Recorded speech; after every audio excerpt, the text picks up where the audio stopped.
And we are live. Welcome to Tonight in America. I am your host, Dontarius Jones. Want to welcome everyone back to the show. Been a minute, everyone. I took a little, almost a 2 week break, trying to get everything in order. So I am back tonight, back in the suit too. Uh, no tie tonight, so we're going full on, no tie. You know, I hope everyone's ready for tonight's show.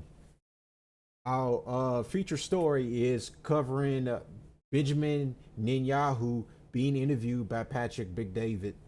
John Bolton was the former United States National Security Advisor from 2018 to 2019 for the Trump administration, of course, the first Trump administration. Now he's turned pro uh, pro anti-Trump. Basically, he's been a very staunch critic of Trump and his current administration right now, currently speaking. So we're gonna react to a couple of videos. I have his Wikipedia also pulled up too. We're gonna go over everything about what's going on with that, and then we are also covering just recently happened just the other day, the church shooting that happened in Minneapolis at a Catholic church. So as many might probably have already heard, it's nationwide news right now. We had a terrible shooting that happened the other day in Minneapolis. A lot of people were injured. Two children unfortunately lost their lives because of this shooting. It was by a transgender shooter. I have to go over the person's name again, but we're going to cover that right now and react to some of. There's two videos that this alleged shooter had made, and I'm gonna go over if this was a political move or was this just work of Satan? Was this just demonic? I'm gonna give my thoughts about it as soon as we get into that section of the story, but I just want to remind everyone to smash the like button, of course, write a comment, leave a review in the video, let me know how you like today's show, and let me know, give me some feedback. Let me know if whatever I can work on or whatever I can perfect. You know, just let me have it. All right, so before we get into the show, go a little bit over where I've been at. Took a little week off. Um, I remember I went back recently to review some of my old streams, and I realized the audio was fucked up when we switched over to reacting to the video portions of my streams, and I got pissed off because of that. I was very adamant. I was very mad about that because I spend the whole night prior reading, researching, writing down my notes, and then I come back and I realized like during the stream that hair's kind of a little messed up. So I realized I go back and watch my streams. I really hate rewatch. I hate watching myself. I don't know if anybody else feels that way, but I like literally hate watching myself on my playback of my streams. But of course, sometimes I have to do it because I have to make sure everything comes out right. And all three of my previous streams have audio issues. I'm so pissed off about that, bro. I was just like, this is the reason why I think every podcaster, talk show, whatever, has an audio guy working with them. I'm doing everything by myself, and this shit is so fucking aggravating. Now I see why people have a guy that works with them. If you're an audio guy and you want to come work with me for freelance, and then whenever I make money, you'll make as much money as you can make. Please hit me up. I need some help right now. I need the audio guy. Because, bruh, this is so infuriating. Bruh. Anyways, just want to touch up on that a little bit, just to let everyone know where I'm at. I missed a lot of interesting stories while I was gone, so we're gonna have to back in, get everything on the ball right now. We need to get caught up on a lot of stuff right now.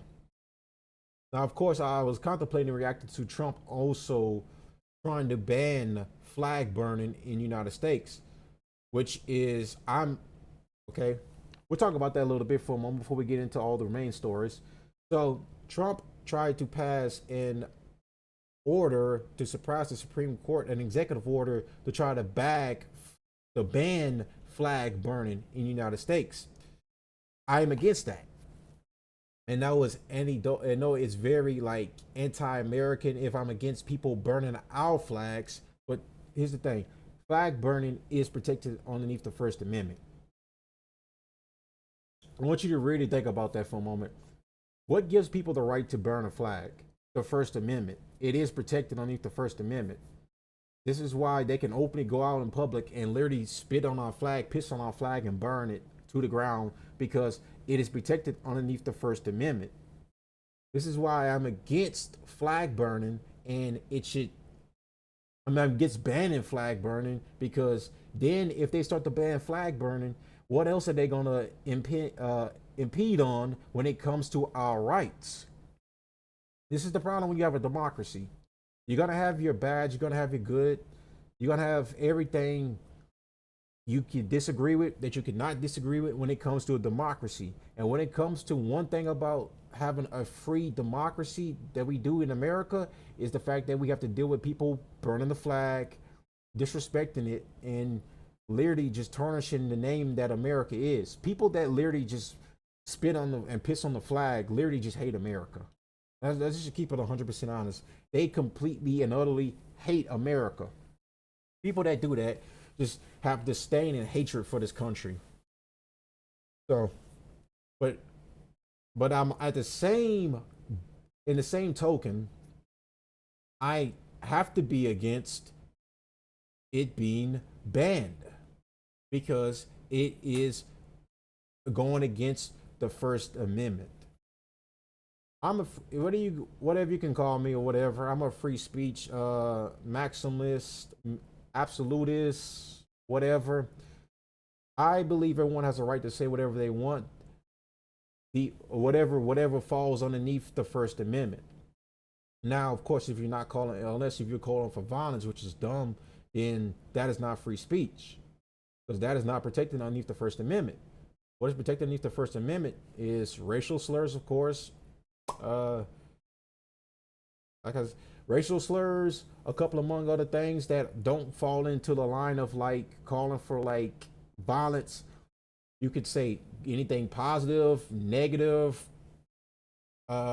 very anything that comes to your mind, unless it's like you're going into the realms of like, say, a hate crime. It's protected underneath the First Amendment. So and then also when you have to look at stuff, also pornography is protected underneath the First Amendment, and that is crazy to notice because how is porn protected underneath the First Amendment? Well, the production of porn is protected when it was written, when porn was established in the United States. And the fact that the production of porn falls underneath the First Amendment, which it shouldn't be, political speech obviously should only pertain to the First Amendment, and porn shouldn't be counted underneath the First Amendment at all because porn is demonic, evil. Quite frankly, I know probably a lot of guys that probably are into politics probably watch porn too as well. Not me. But the point is, flag burning also falls into that same tree as porn, as political speech, as racial slurs. They all fall underneath the First Amendment, and they should be protected. It's anecdotal to being American if you have that banned. Now, the only exception of a flag that is prohibited from burning is, you guessed it, the Israeli flag, because the Jewish people were able to tie the Israeli flag back to the religion. That's how they were able to get it from being burned in any capacity, because it would be considered a crime at that point because it is tied to a religion. And as you know, hate crimes against religion are illegal. So that's how they were able to get that flag from basically being prohibited from ever being touched in any type of way, from ever being basically burned, chopped up, spit on, pissed on. You know, this is all things I'm naming what happened to our flag, but you won't see that happen to the Israeli flag unless it's like a absolute extremist who goes to the extreme lengths to prove a point. So, but like I said, I'm against it being this executive order that he's trying to get passed, which is probably not going to get passed at all. Let's be frank, because again, it's dependent on the free speech. So, and many Americans and many politicians are disagreeing with Trump when it comes to this order, this executive order he's trying to get passed, which is like banning flag burning. Regardless if it may piss you off that to see, especially when those LA riots happened, just I believe last month for last, you see those LA riots happen, and you see a bunch of foreigners burning the flag, spitting on it. You know, this was happening all in LA. You have a bunch of either legal Spaniards or illegal Spaniards all protesting in the name of the ICE raids because they are against deportations. They are against their own people being sent back to where they came from because they're flooding America with so many Hispanics and so many other legal aliens, which Biden let in exactly 10 million illegal immigrants over the 4 years he was in presidency. And the deportation numbers of right now are, we're projected to deport at least 1 million illegal immigrants a year. 1 year, we're going to project it to deport at least 1 million immigrants. Is that good? No, that is not, because we let in 10 million of them. Immigration is a problem in America because the simple reason is Americans lose out on jobs. These immigrants come here and get on welfare systems, get in Section 8 housing, basically get paid pennies on a dollar on certain job fields, which can go to Americans and go to Americans, but instead big corporate, big businesses choose to employ these guys because it's cheaper to pay them instead of writing bigger checks for actual Americans who are better fit to do the job. Now, as many people on the left might say, Americans are lazy to do this job. Americans don't have it in them to do this job anymore because the numbers right now today is illegal what's the word? I had it on top of my head. Illegal employment is way better than American employment because it's easier on the number of money big corporations have to print out when it comes to paying the workers. Immigrants will go and work for far less money than an American. American will work for a higher wage compared to an immigrant who's just satisfied with getting a job and just getting money to send back home to their family back, say in Mexico, which that money will go up over time to where they make far more sending it back home than they would do here. That's the reason why a lot of these immigrants go to Walmart. It's funny as shit because I've seen this happen a dozen times. Lines of them in Walmart at the money center sending their money right back home so it can be built up back there. And then whatever they choose to say if they just self-deport themselves and go back to Mexico, they will have so much money saved up from working here by getting into the country illegally and being employed illegally. They will go back home and they would just be God among mans. They would have so much money have saved up from working in the United States that when they go back home, they'll be set for life basically, which is bullshit. You have so many homeless people, so many people that are dealing with debt right now, so many people that wish they can get a job. How I know this? I mean, I've been on the receiving end of this. But again, you have all these illegal immigrants coming in and flooding in through the border. Now we have the border underneath control, but the problem is the deportation numbers are just still so disappointing. They should be higher than this.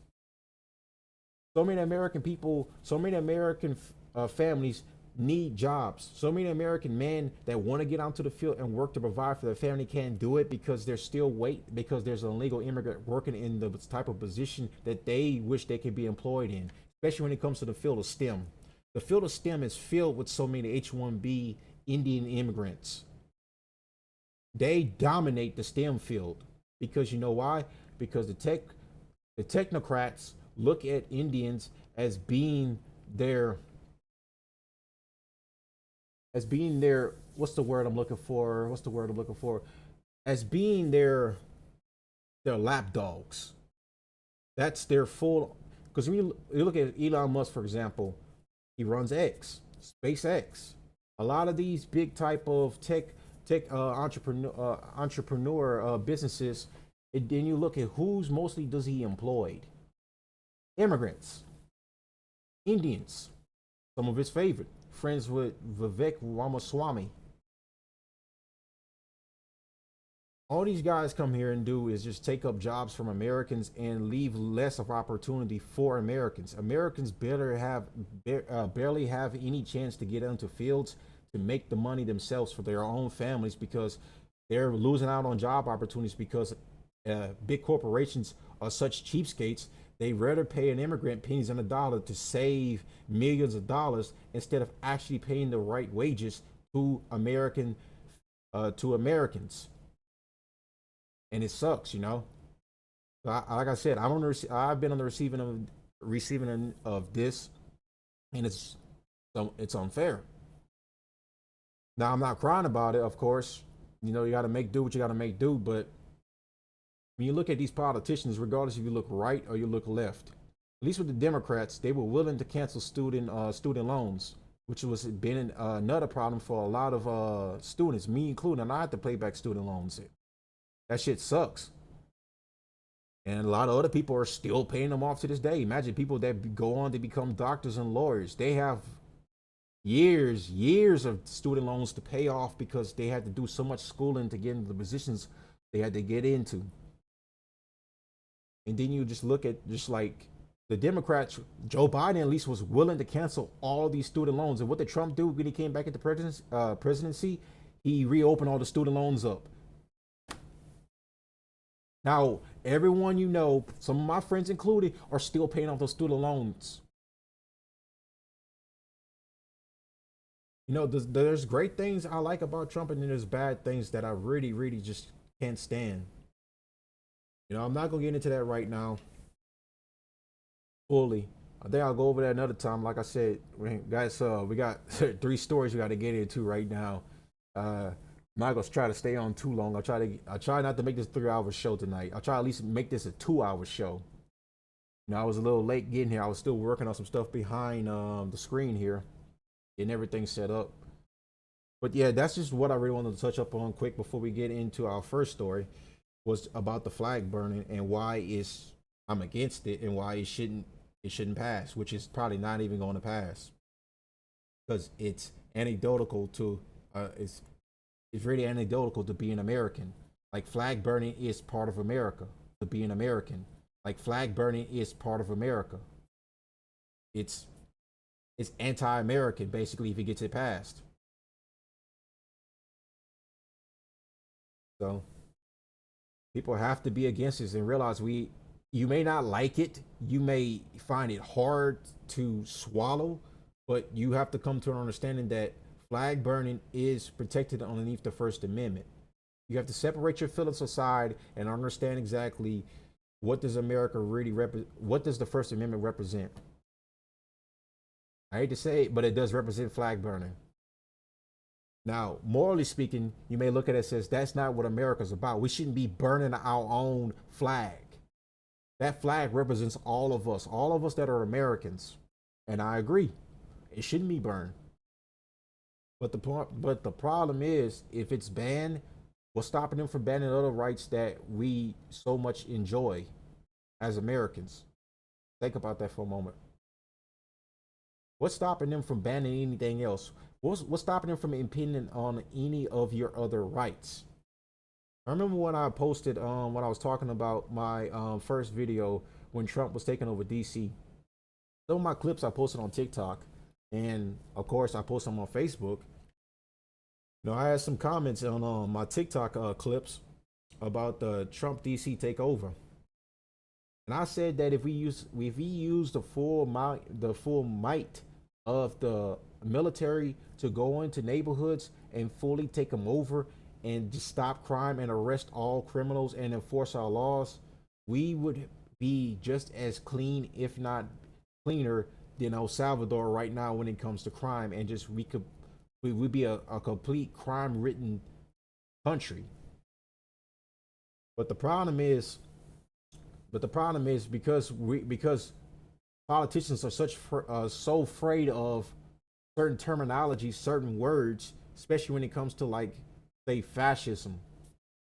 People are afraid to be called fascist. The left is 100% afraid of this word. This word is literally like kryptonite to them.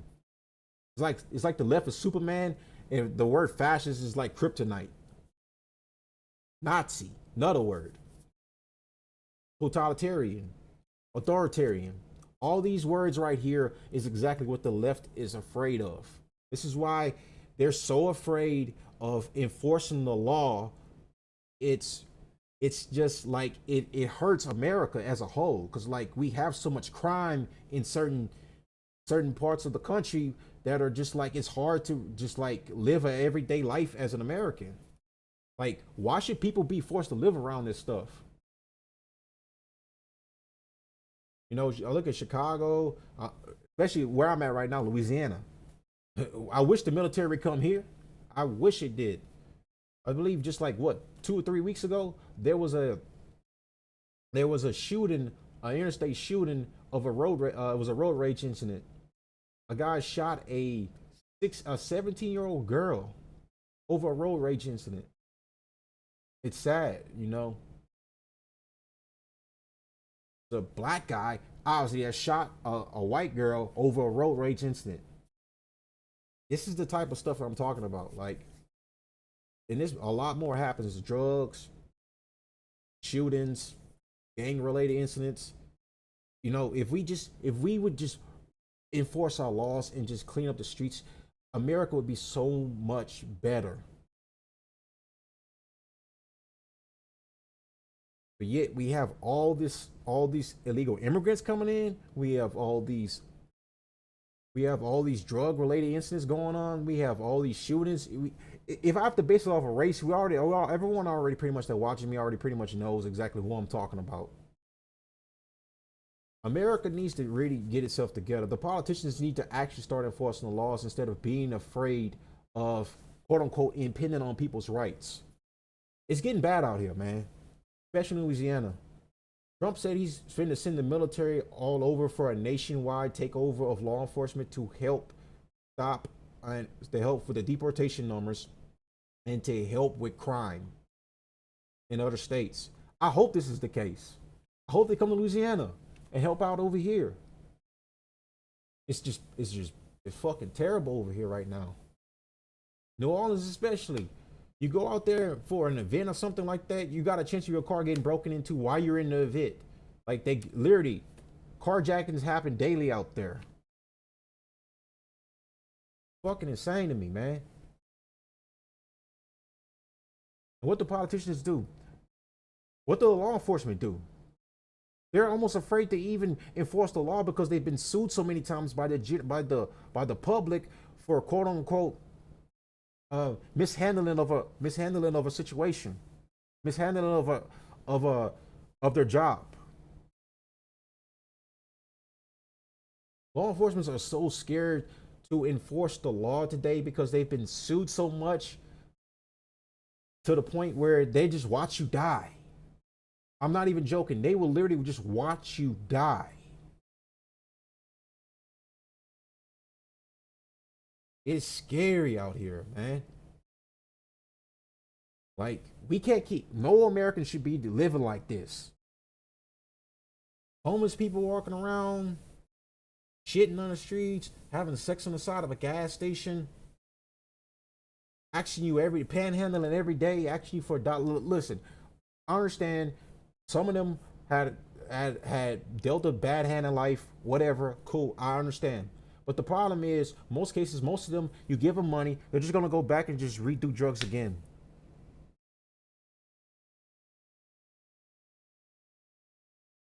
This is why I'm so against about, like I said before, I'm against giving homeless people money for the reason because most of them are on drugs. Most of them do alcohol. Most of them just gonna go back and just reoffend again afterwards. Anyways, like I said, this is the state of our country. Our country, we shouldn't be living like this.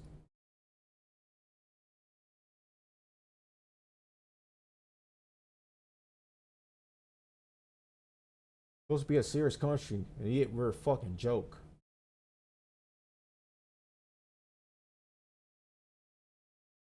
Making sure everything's coming out all right. Anyways, yeah, rants over about that. You know, there's so much more stuff we could be focusing on right now. The flag burnings wouldn't even be happening if we just enforce our laws and stop riots before they happen, arrest criminals, stop illegal aliens from coming in, and send them back home when they actually are in the country. Not give them amnesty, give them and set up more and more and expand on more communities, especially like Asians, Mexicans. Give give them amnesty to let them stay in America. Have more jobs taken away from Americans. What about the young people, the next generation? Don't they deserve a chance?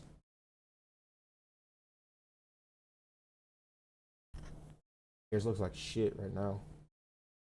Anyways, moving on. All right, making sure. So I had some frame drops right there for a minute, making sure everything's good. We do it live, like I said. So, get into our first story. John Bolton here. John Bolton, born November 20, 1948, is an American attorney, diplomat, Republican consulate, and political commentator. He served as the 25th United States ambassador to the United Nations from 2005 to 2006, and as the 26th United States National Security Advisor from 2018 to 2019. This was during Trump. This was during Trump's first presidency. Bolton served as United States Assistant Attorney General from President Reagan from 1985 to 1989. This guy, what you need to know about him right here is also says right here, he served in the State Department as the Assistant Secretary of State for International Organization Affairs from 1989 to 1993, and under Secretary of State for Arms and Control and International Security Advisor from 2001 to 2005. He was an advocate of the Iraq War as a director of the project of the New American Century, which favored going to war with Iraq. That should tell you right there who John Bolton is. John Bolton is a neocon. He is a war hawk. This guy right here was a big advocator for going to war with Iraq post 9/11. This was right here. When you think of neocons, when you think of all the faces of who neocons are in America, John Bolton is one of them. This guy right here, literally is the face of one of the faces of neoconservatism, among other guys like Mark Levin, who, let's just be real, we all know his background.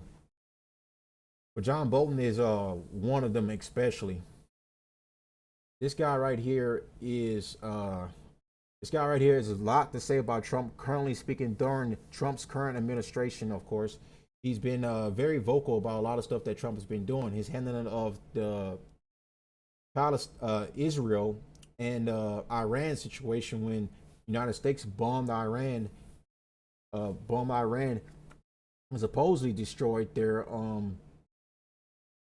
uranium facility, but apparently conflicting intelligence report says otherwise, that we didn't destroy their facilities. And like I said, he's been very critical of Trump in other ways, especially when it comes to advocating for going to war for Israel, of course, and always fighting Israel's wars. Like I said, most of these politicians are all the same, pretty much. Like most of these guys, these war hawk types, you see it all the time. The war is never enough. The one war is never enough. And the more wars, more wars, more wars, getting Americans more into debt. And of course, our taxpayer dollars have to go to funding these wars. And guys like John Bolton is one of the leading front runners for this. He's the leading advocates for this type of stuff. So let's go ahead and get into an article here by the New York Times. So I quote, FBI searches home and office of John Bolton, ex-Trump advisor. An investigation seeks to determine whether Mr. Bolton illegally shared or possessed classified information, according to two people familiar with the case. FBI agents on Friday searched the home and office of John R. Bolton, President Trump's former national security advisor, a major escalation of a long-running inquiry into whether he collected or leaked sensitive national security information, law enforcement officials said. So basically, this is kind of like similar to what happened with Trump post his presidency at Mar-a-Lago when he was raided by the FBI for having possession illegal classified documents. Now, of course, it was found out that he actually did possess the documents. Of course, I should probably find the article and pull that up for everyone. But this seems kind of like a little bit similar. And then, as everyone knows, Kash Patel, before he was sworn in the FBI director, made it very clear that they had a list of people they were going after when he got if he was elected FBI director. John Bolton's name was one of them. Kash Patel has a book out. I forgot the name of the book. I'll pull it up in a minute. But that book basically goes over exactly all the names of the people that they will go after. James Comey was also one of them too. John Ratcliffe was also another one. John Bolton was also, like I said, John Bolton's name was also part of that list too as well. Now, could people argue and say that is this Trump basically getting his get back on John Bolton? Basically speaking, for him being raided in Mar-a-Lago, you could probably make the case. Or did John Bolton actually have illegal classified documents? So as it goes on, a representative of the Bureau said agents were conducting court-authorized activity in the area after agents wearing FBI jackets were seen entering Mr. Bolton's house in the Maryland suburbs early Friday with empty document boxes. Other Bureau officials were absorbed, leaving his office in downtown Washington. The sight of federal agents entering the home of a prominent Trump critic raises fresh concerns about the degree to which Mr. Trump is deploying government agencies and the machinery of criminal justice to pursue perceived enemies. Like I said, Bolton has been a critic of Trump for weeks now. He's been criticizing Trump ever since Trump's got back into office this presidency. So it's very kind of like not even a coincidence that we see that this is happening right now to John Bolton. Not even a coincidence. Like I said, Kash Patel already let you know in his book that Bolton was one of those names that they were going to go after if he was elected FBI director. Kash Patel got elected FBI director, and now look, they're going after John Bolton. All right, as it goes on, but such a search cannot be undertaken at the whim of the president or FBI director. It must be authorized by a federal magistrate judge. In this instance, the search required approvals by two separate judges because it spun two different federal districts. I was wondering how they could get this done. So apparently two judges had to approve the search by the FBI. So they were able to approve the search. As you know, this happened around August 22nd, 2025. Mr. Bolton has been under investigation for years, including during the Biden administration. The evidence used to justify Friday's searches may remain under seal for some time unless a judge decides otherwise. So we really don't even 100% know, besides like small little stuff here and there, that this was just basically he has allegedly has in possession illegal documents he's being accused of having, and the Trump administration is trying to come in possession of. And basically, he's under investigation for having said documents. So we don't know 100% if he has these documents or not. We don't know. We don't even know if this is like just Trump basically just getting his get back for him being raided by the FBI at Mar-a-Lago. It's just basically we don't know 100% anything just yet, because most of the information is being kept on the wraps and is being it's very ambiguous. And pretty much what are they charging him for? Basically, they got him under the Espionage Act.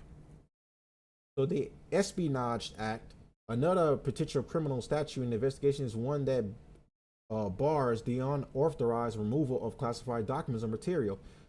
It says right here, the investigation in Mr. Bolton seeks to determine whether he illegally shared or possessed classified information, according to people familiar with the case who requested anonymity to describe details of a continuing investigation. The key criminal statute involved in those particular crimes is part of the Espionage Act.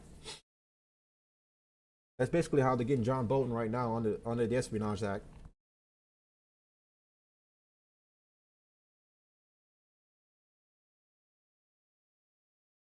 So, like I said, the more details we get over time, right now we're still very kept out on the loop. We don't know 100% what exactly it is what type of documents he has, or what exactly does he have in his possession to warrant this raid. So we're gonna go over the Fox News when they first broke the story. Of course, this was 7 days ago. We're back with the Fox News alert. We're just learning the FBI agents have raided the Maryland home of former Trump National Security Advisor John Bolton. It happened at 7 a.m. this morning. Shortly after the raid began, FBI Director Kash Patel posting on X, quote, "No one is above the law. FBI agents on a mission." David Spunt joins us now. Like I said, Kash Patel, FBI Director. He had the book out and said, hey, John Bolton was on there, was named. Basically, they already let him know we was coming after him at some point, and they were. And they may do on their promise right now. With more on this breaking news. Hey, David. Hey, guys, not much we can say at this point, but information will continue to develop.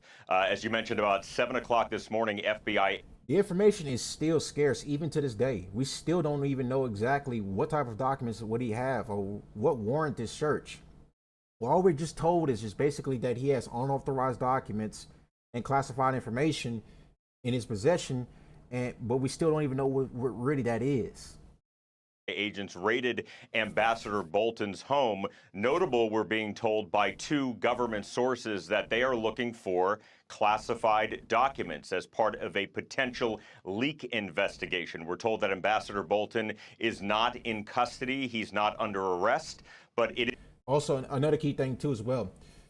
So Bolton was one of those ones that leaked information that Trump was possibly in the realm of being assassinated by an Iranian assassin, two Iranian assassins. And then a day after, I believe after that happened, Trump pulled Bolton's security detail. Crazy, I know. He pulled Bolton's security detail and pretty much left Bolton defenseless. So if people wanted to kill Bolton, which allegedly Iran does want to kill Bolton, I don't know 100% if that's true or not, but allegedly Bolton is threatened by the Iranians too as well, and he's pretty much defenseless without security detail. It is notable they are at his Maryland home right now. We don't know how many agents are there. We're waiting to get a picture of the scene coming in right now. But we're told Ambassador Bolton, who was just on TV on another network a couple days ago talking about the Russia-Putin-Trump summit, is now under FBI investigation. Now, I want to be clear. These are long, and we're looking. I should have pulled up his I think I'll pull it up in a minute. His interview on that network that he did about the Russia and Putin summit. And this is actually not even a coincidence that after he made those comments about the Russia Putin summit, then all of a sudden the FBI showed up at his door. Looking at some live photographs right now. By the way, go watch my coverage of the Trump and Russian Putin summit. I covered it too as well. It's on the channel. Is in the channel. You guys can go find that stream. Like the video. Clips are going to be dropping for that soon as well. I've been kind of slow about getting the clips out for all my other streams, but I'm going to try to hurry to get on that immediately. In Bethesda, that's clearly the road where Ambassador Bolton lives, and you can see some police cars outside there. But, you know, this is going to be a long process. We saw the raid of former Trump advisor Roger Stone's home down in Florida several years ago. Eventually, he went to trial. We saw famously in August of 2022, exactly 3 years ago, a little bit more than 3 years ago, the raid on Mar-a-Lago. That still has the FBI in hot water. That's a little bit of a different situation, as it was a former president. That was the raid on Trump I spoke about earlier. But it deals with classified documents, guys. So I did not realize this, but there was a probe going on when President Trump was in office last time, because John Bolton wrote a book. And he violated his NDA, the president said, in doing it. And he felt as though there were classified information in that book. The probe dropped when Joe Biden became president. So I didn't speak about his book too much either. Yeah, John Bolton wrote a book, and apparently there's classified information in that book. That's also was brought up too as well in one of the articles that was written on the New York Times, that some of what he wrote in the book is classified information. And that's also what got him in the hot water too as well.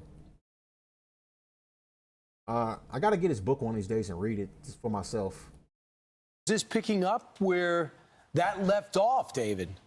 It's possible. I don't know with 100% certainty, but it is notable, guys, that John Bolton, Ambassador Bolton's security clearances were stripped earlier this year by President Trump. Tulsi Gabbard, the director of national intelligence, took that security clearance away. They had concerns. The administration had concerns about Ambassador Bolton still being able to access some of these documents and have some of those security clearances. It's also notable that John Bolton had a security detail as well. Because of the threats from Iran on his life, that security detail, that government federal paid security detail, was also taken away by President Trump. So Bolton was to have to get some private security. So we're looking outside this home right now in Bethesda, Maryland. We're told that Ambassador Bolton's being cooperative. He's not under arrest, not in custody at this point, but still notable, 7 o'clock on a Friday morning. Still no arrest too as well. Current update right now. That the FBI all of a sudden is knocking on the door of John Bolton's home. And I also will say it's important that, you know, this is not just the FBI able to do this. A judge has to sign off on this. There are other layers involved here. It's not just the FBI says, let's go to John Bolton's house tomorrow morning and see if he has any classified documents. There are certainly more procedures in there. A judge and others would have had to sign off on this, as well as people at the Justice Department, presumably Attorney General Pam Bondi. No comment right now, though, from the Justice Department. No comment from the FBI as well. So this started 40 minutes ago, and so agents are... Trump did make a comment to it. Well, he made like a small, as a matter of fact, let me look that up right quick. So Trump did make a comment about John Bolton too. I'm gonna find the video right quick. I'm gonna have this keep playing while I look for the video. But he also had something to say about this too. Let me look for that video.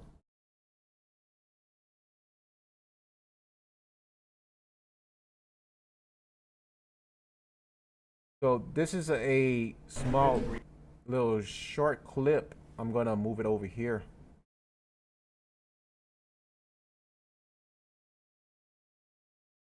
All right. So this is Trump's comments about the Bolton raid. On the FBI raid of John Bolton's home? No, I don't know about it. I saw it on television this morning. I'm not a fan of John Bolton. He's a real sort of a lowlife. Trump is one guy, like one thing I can say about Trump, like he does not take betrayal lightly. This guy right here, you betray Trump, like he'll straight up like he'll remember that to the day he dies. Like he holds on to that like very, very, very hard. It's one of the things I like about him, because like if you ever had like a friend in life that betrayed you at one point in your life, or didn't check on you when a family member died, and you just like remember that, and you just like, this guy's just fucking dead to me. This low life piece of crap is just dead to me. That's how Trump looks at when it comes to people that betray him. One of the many things, like I said, it was one of the many things I like about Trump, and I can relate to that. When I hired him, he served a good purpose because, as you know, he was one of the people that forced Bush to do the ridiculous bombings in the Middle East. Bolton, he wants to always kill people, and he's very bad at what he does. But he worked out great for me because every time he doesn't talk, he's like a very quiet person, except on television. If he could say something bad about Trump, he'll always do that. But he really doesn't talk. He's quiet. And I'd walk into a room with him with a foreign country, and the foreign country would give me everything because they said, "Oh no, they're going to get blown up because John Bolton's there." He's not a smart guy, but he could be a very unpatriotic guy. I mean, we're going to find out. I know nothing about it. I just saw it this morning. They did a raid. I don't really believe that Trump didn't know anything about it. I really don't believe that. Quite frankly, I believe he obviously know about it, and he knows this was going to come. I mean, honestly speaking, Trump probably already had like a hit list of people he was going after when he got back into office his second term. And John Bolton was definitely on the probably the top 5, top 3 list of people he was going after. Expect the DOJ to brief you on this? Yeah, they'll brief me probably today sometime. And the foreign minister. I tell Pam and I tell the group, I don't want to know about it. Just you have to do what you have to do. I don't want to know about it. It's not necessary. I could know about it. I could be the one started.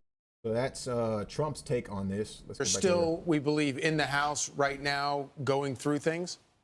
That's what we're told. Yes, absolutely. They're going through things. It's not clear if he's still on scene, if he's in the house while this is happening. Sometimes that happens. Sometimes the subject who owns the home or owns the property is not there. We know during... You're not going to just think like in FBI movies, like they're just going through your house, just ransacking your house, just trashing everything, looking for hidden, documents, classified information. If you ever watch FBI, like those criminal shows, those criminal justice shows, like Law and Order, for example, the CSI, all those type of shows, they ransack your house. They look for the information they look for classified information in your house, just destroy it. I could just imagine like how John Bolton's house is just like devastated right now because they're looking for this information, and they're just tearing through crap, just ripping through shit. It's fucking awesome in my opinion. In the raid at Mar-a-Lago, President Trump was not even there at all. It was the summer, and he doesn't live at Mar-a-Lago in the summer. So it's not clear if Ambassador Bolton was even home. We're working to find that out. But we know that he was just, this is his primary residence. This is where he lives. He does TV appearances. He's still out and about. So it's unclear exactly where he is right now. But I'm just told he's not in custody. This deals with classified records, potential classified records. And, at which point we'll see down the line if a grand jury feels there is enough evidence for charges. But this is really the first step in what could be a long process, because they have to bring, first of all, agents have to sift through this information, go through all of this information. That could take weeks, that could take months. Then they present that information to a grand jury. A grand jury would say we have what's called a true bill, which means an indictment, and then the court proceedings happen. So I don't want to get over my skis and predict that that's going to happen. May not happen, but it's still notable that this is going on right now. In these raids, the New York Post is reporting that they busted into his home in Bethesda, Maryland. In a raid, normally, do they have, how do they get in the house? Would they ring the doorbell first and Bolton would come to the door? Correct. Yeah, that's question. usually what it is. I mean, they would ring the doorbell. I mean, that's the proper way that agents usually handle these situations. There's usually kind of a de-escalation of these things before tensions rise. And sometimes if they need to bust through the door. I've not confirmed that independently that they busted through the door. I'm not sure if it was any sort of ramrod or anything like that. So Also, my first time as also, I forgot to announce this. I am streaming on Rumble right now currently. I'm streaming on YouTube. So, however many tune in to your YouTube stream, go over to Rumble and smash the like button. Or if you're watching on Rumble, come on YouTube and come like the video for me, please. I don't want to get ahead of it, but that is possible. Yes, they will if they feel that they have probable cause to get inside and need to get inside. I will note we've not heard from Ambassador Bolton yet. I'm sure we will through his attorney or possibly himself. So it's something we're going to watch and see what he has to say. But as of now, this is still going on, 42 minutes or about 45 minutes or so into this on a Friday morning in a busy news cycle here in Washington, D.C. So, obviously this comes after there's been renewed scrutiny of James Comey, former FBI director, and some of the leaks that came from his office. Do we have any sense that there are other figures that the FBI is looking at? Interesting. That's a very good question, actually. As part of this investigation? Well, we're not clear what this investigation is specifically, but yes, you're right that Fox has reported independently, yes, that agents are looking at James Comey. They're looking at, when I say agents, I should say the Department of Justice, looking at James Comey, looking at James Clapper, looking at John Brennan. Clapper was the former Director of National Intelligence. John Brennan, former CIA Director. So it's not clear if this is related to that because John... All big names that are in the intelligence field are being investigated into right now. All the anti-Trump, pretty much all anti-Trump intelligence agents. You're starting to see a little bit pattern right here. John Bolton kind of hung in different circles than Comey and Clapper. He was on the inside during the first Trump administration as his national security advisor. So I'm not exactly sure if this is related to that. Comey and Trump had they had a very, very somewhat of a rocky relationship in the first term. I'll go over the history of Comey and Trump another time. Actually, there's more details coming to his investigation. I will go ahead and share that in there. I feel like I should probably look more into Trump and Comey's entire history and cover it on here. I think I'll do that probably for like a chill stream. Oh, tomorrow it's not going to be like my regular news stream. I'll probably do like a chill stream for Rumble and YouTube. So react to some videos or something. Probably do some TikToks. I don't know. But it's notable this is related to classified documents. It looks like there was someone there in the front door. I'm not exactly sure who that is when the camera... We were seeing FBI agents walk in, and then someone walked in. It looked like a female in civilian clothes, but it looked like she was... All right. Gonna go over to this by the Washington Examiner. I'm gonna also take step away for a minute and use the restroom. So I will be right back. So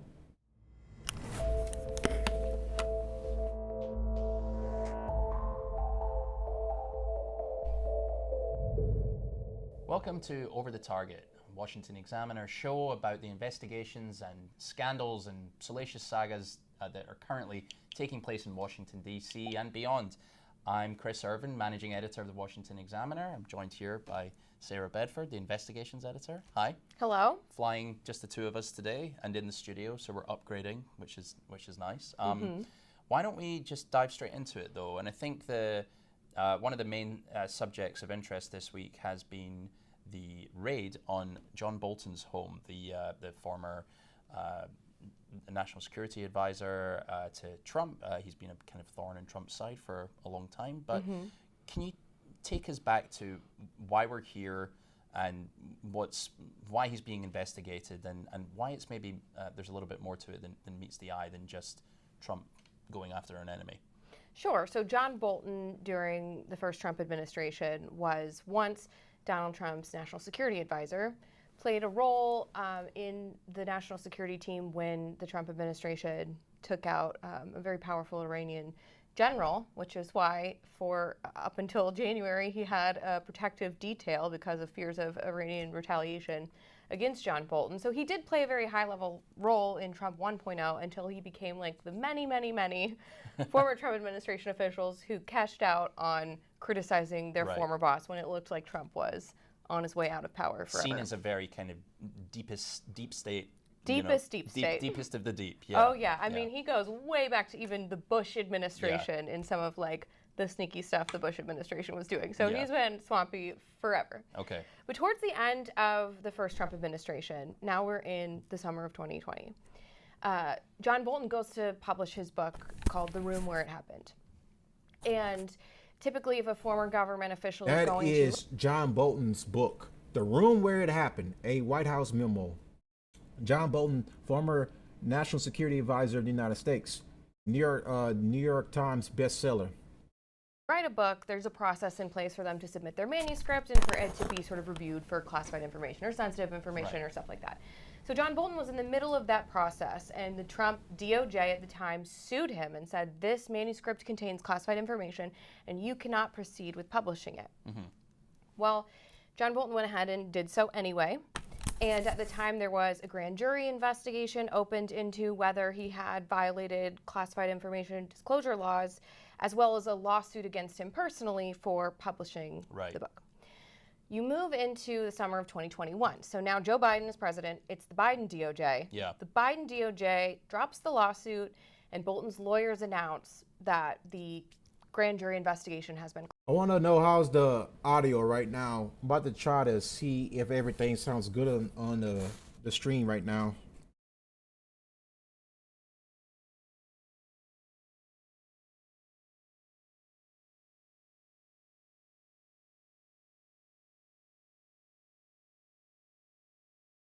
Make sure everything comes out good.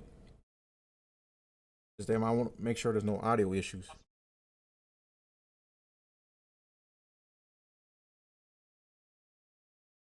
Everything sounds pretty good to me, honestly speaking. Just making sure the sound comes out good for everyone on the streams right now. So it sounds pretty good. So like I said, if there's any issues, just write in the comment section. Just let me know.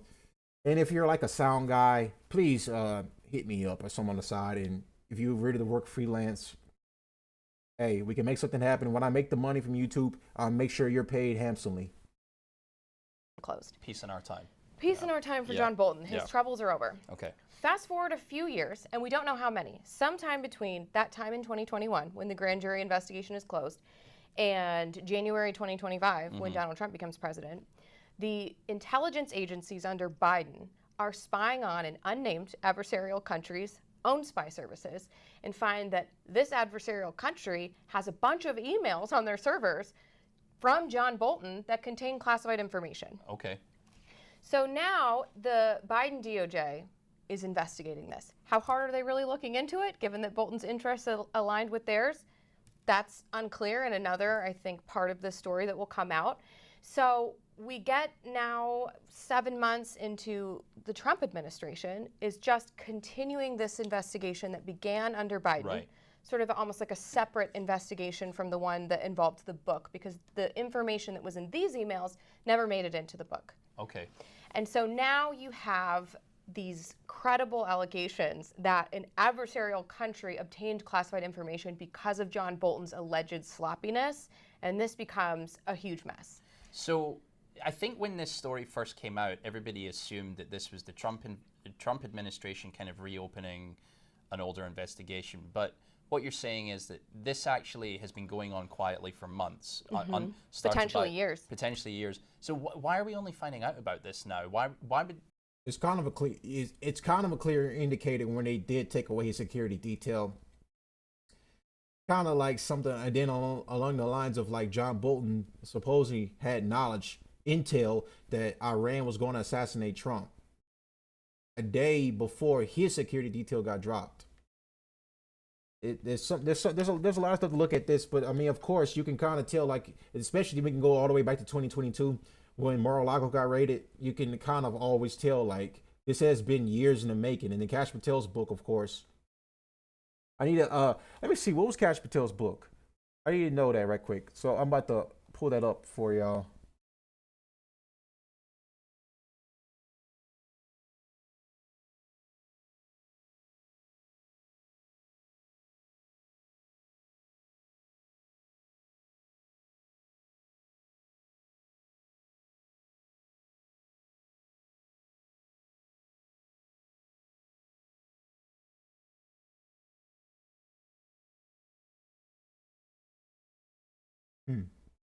All right. Think I found it.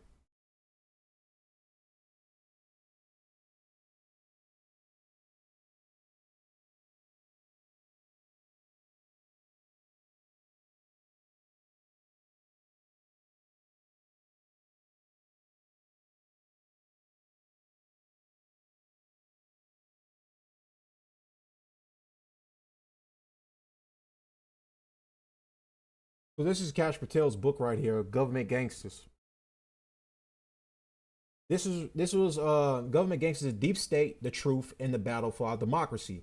Like I said, in this book right here outlines everyone exactly Kash Patel was going to go after for Trump if he was named FBI director.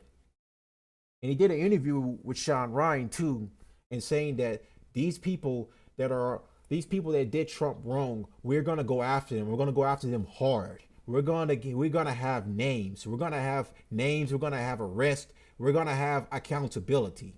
Basically, this book right here outlines exactly that.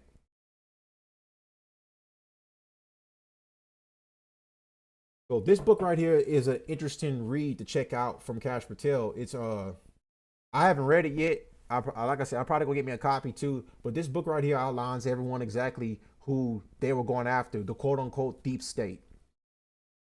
Who are the deep state? The neocons, of course, but it's a little bit more complex than just that. What would the Biden administration have to kind of be quiet about it? He's not exactly a friend of theirs. I admit he's probably not a foe, but what's going on there? Well, keep in mind a lot of different things were going on politically in context during this time at the Biden administration. Yeah. And one of the really important ones was that Joe Biden was under criminal investigation for mishandling classified information. So for the DOJ to publicly go after John Bolton for having had classified information allegedly in his house to help with his memoir, when that's literally identical to the situation that Joe Biden was in, would have been a bad look for that DOJ. And we know that the Biden DOJ was incredibly politicized. The decisions that were being made at the FBI and the prosecutorial decisions at the Justice Department were very, very political. And so, you know, there's reasons to, I think, really question why, if the intelligence agencies had such serious evidence that John Bolton had not only jeopardized classified information, but had allowed it to end up in the hands of an American enemy, why this didn't move forward at the time. I guess another thing I'm curious about, just not to keep harping on about the timeline, but I would imagine when Trump's folks found this, the intelligence agency, John Ratcliffe, who is the CIA director, administration, doing a little bit of a CYA move because they were taking criticism for retribution against Bolton, right? So it does have the hallmarks of them being like, no, guys, this was legit. Yeah. But we do know that this came from John Ratcliffe. In that report, it says that John Ratcliffe, who is the CIA director, was the one who brought it to the FBI director, Kash Patel. So this didn't originate with Patel or Bondi or these people who are accused of retaliation. It came from Ratcliffe because who discovered this? It wasn't criminal investigators.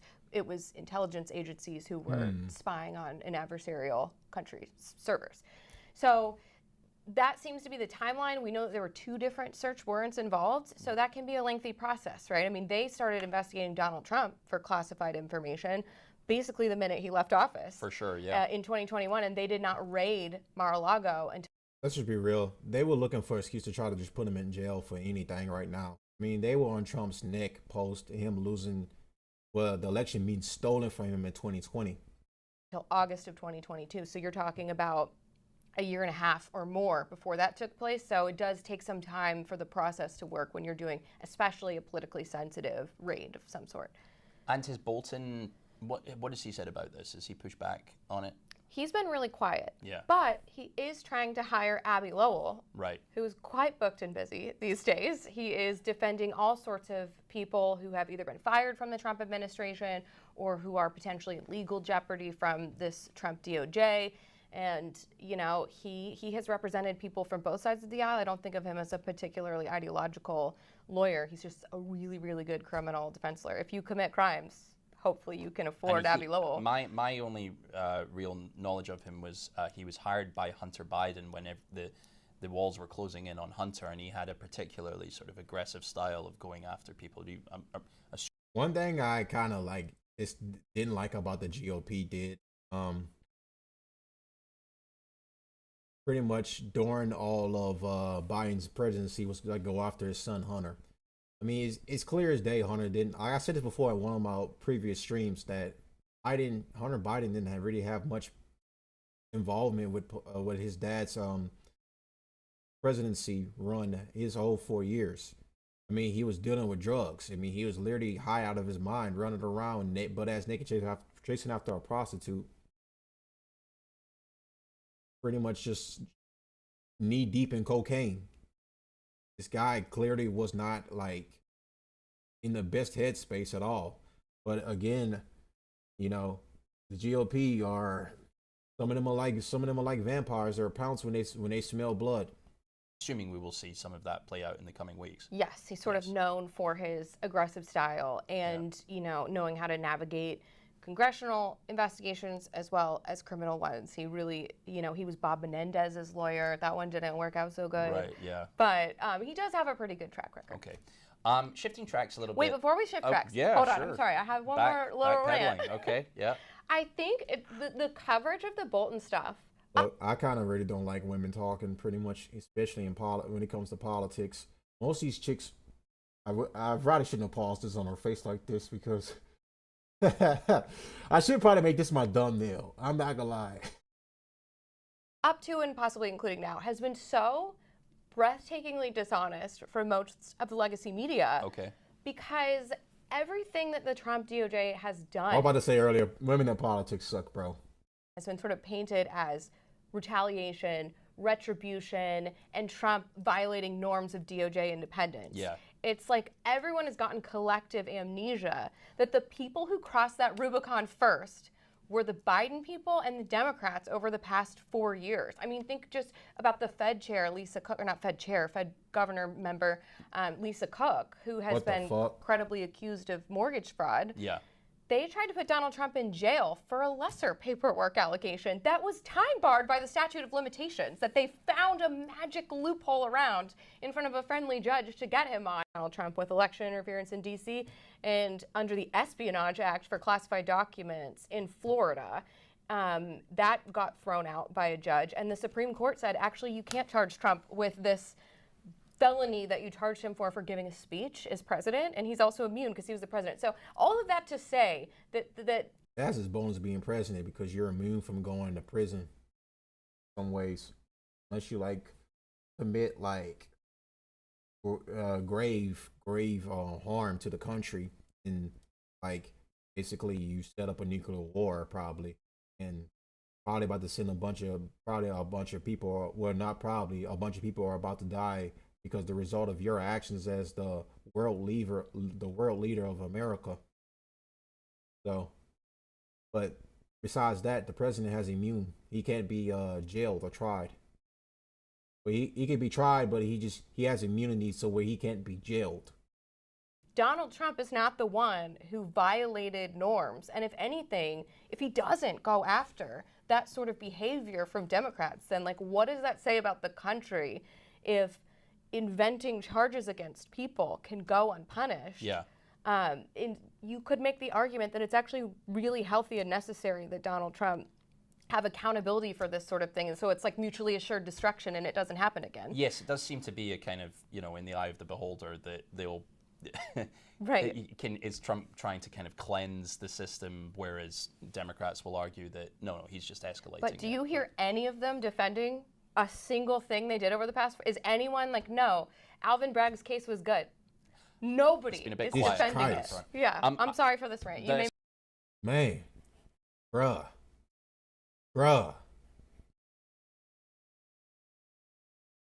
What in the hell is this?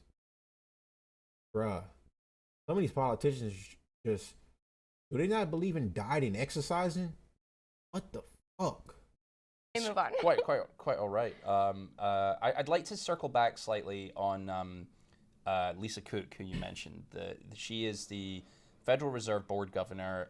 We obviously know Trump's feud with Jerome Powell and interest rates, but Cook has kind of taken on somewhat outsized role in the last couple of weeks. And again, people will immediately jump to conclusions and say Trump is just doing this so he can get his own people on there. Why is there, first off, what are the allegations against her, and why is there, why shouldn't we just dismiss this? The allegations against her, if proven true, are pretty serious for someone in charge of, you know, setting interest rates that everybody else has to follow when they apply for a mortgage. But she is accused of applying for a mortgage on her primary residence for 2 different properties within a span of 2 weeks. The looks, feel, him. Well, I think he's been dancing.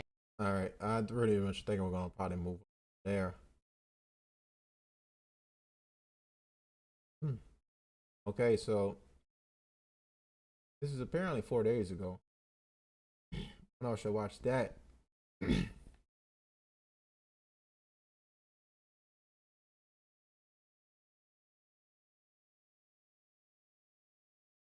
to see a better coverage. All right, so this is from News. Oh boy, Max. how sweet it is. Yes, indeed. How sweet it is to be back. I was on vacation. I think I needed it. And I'm not gonna lie.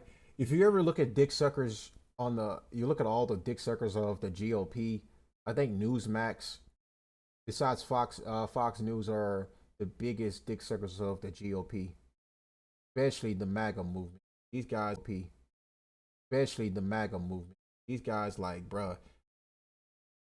Now, Newsmax will never criticize Trump in case he has a bad policy or he does something like stupid, very stupid. And they're very pro-Zionist. I also think I needed to come back. I did keep my eye on events here in America. I was overseas. I'll tell you about it later. When I found out that John Bolton was in trouble, I did a little dance, all right? This guy so deserves it. This looks like it's related to the misuse of classified information and who knows what else. But accountability has been needed for John Bolton for a long time. He was the principal intellectual architect behind the Iraq War fiasco. Weapons of mass Mentioned, I brought that up earlier. Yes, a very, very hardcore neocon. destruction, convincing Bush and the rest to go in, pointless war. He never apologized. So many people, blood on their hands, literally, in my opinion. And he still. I think on Rumble, we're probably watch some like documentaries about some of the wars too as well. I'll think about that. Yeah, I'll find some good Iraq documentaries we can react to. There's one good one I know for sure. I want to react to it on Rumble. I maybe can react to it on YouTube, but I mean, I don't want to get hit with a copyright. Walks around like he's some sort of a genius. And he talks about regime change. He actually has the audacity to talk about the use of force when he doesn't. That's one thing I forgot to mention. When it comes to, when I brought up earlier about the bombing between Iran, the bombing of Iran, John Bolton did just want that. He wants full-on regime change in Iran. He wants boots on the ground. He wants our soldiers to go there and actually implement a new system in Iran that better fits and better serves the CIA in the United States. This is the type of level of like insanity we're dealing with when we come to these neocons. These types that are just like, they want war. They always want war. They can never get enough of their war, pretty much. Know anything about it. He really should have left government for good after Iraq. But he got himself into the Trump administration. It might have been a stroke of genius after all what President Trump did with this guy. Now that he's out, well, for a while there, he thought he was in the clear. and went around trashing Trump every chance he got. I think he has a fascination with authoritarian leaders generally. I think Trump. He went on the Daily Show. That's crazy. I don't think he's smart enough to be a How do you- dictator. So he is went on the Trump- Daily Show. What's the term? Bruh. An idiot? Well, I think Rex Tillerson. If people don't know, the Daily Show is the most progressive Democratic leftist show that's on Comedy Central, pretty much. Like, if you ever want to look at a show that is just more like, it's not even like, I guess I wouldn't say it's like the most progressive, because I've seen far worse than that. There are some political streamers that literally are just so progressive. Like, these guys are so afraid of sounding racist in anything they pretty much say. But when you look at a show that is pretty progressive and mainstream, the Daily Show is one of them. And John Bolton actually went on the show. That's crazy. I didn't even know that. My mom's calling me too, by the way, so streaming. And had the iconic two-word description of Trump. The first word I won't repeat even on your show, the second of which was moron. Okay, I'll throw it in there. That's pretty much on point. That's Yes, right. a moron. Right. Can a moron still be a useful idiot? I think the answer to that's yes, and I think Vladimir Putin understands it. Just a disgraceful performance that undermined national security. This guy shooting his mouth off. It's a free country. You can do these things, I guess. Yeah, you can. But it's just very rich coming from somebody like him. The arrogance and the mistakes, the catastrophes that follow him all around. And somehow he thinks he's the solution to all of America's woes. I think it's our job to fix the Republican Party from the damage that Trump has done. And I think he said here, and how do we do that? President Bolton? If I do get in, it will be to win the nomination, not simply to prove a point. That's a serious, difficult decision to make, and I'm going to consider it in a prudent fashion. Prudent fashion. I don't think Bolton was ever really like dead serious to try to run for president. That was just him just trying to like stick it to Trump. Pal, you live in America, all right? No chance. No chance whatsoever. But this is what he did. He deluded himself and others about his presidential future and weapons of mass destruction in Iraq, and hated President Trump so much that he wrote a book that I think they'll be reading in his trial. The contempt that he has for President Trump. It's deeply personal. And this book came out, in June of 2020. What was happening then? General election. Joe Biden was the Democrat nominee. He wrote a book to help Joe Biden and hurt Donald Trump. Why they choose that and one photo of Joe Biden? That's crazy. Conservative. Well, what kind of conservative would support a person who supports this?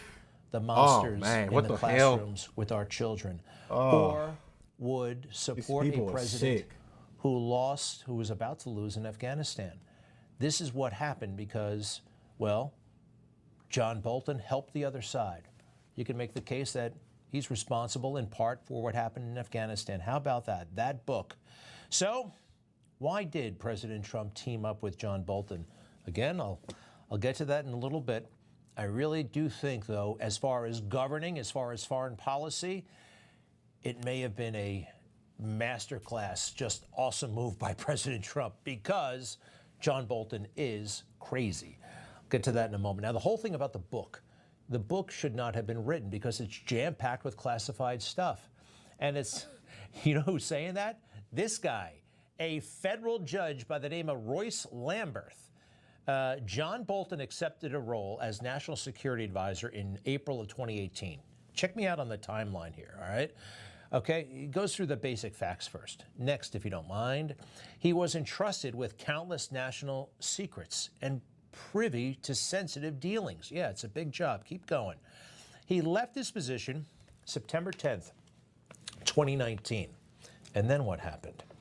Within 2 months, Bolton had secured a book deal with Simon & Schuster. Okay, and in December of 2019, Bolton submitted a draft manuscript, 500 pages long, to the National Security Council for publication review. They got to look to make sure there's nothing secret in there. Bolton likely published classified materials. The government is likely to succeed on the merits. Bolton may indeed have caused the country irreparable harm. Wow.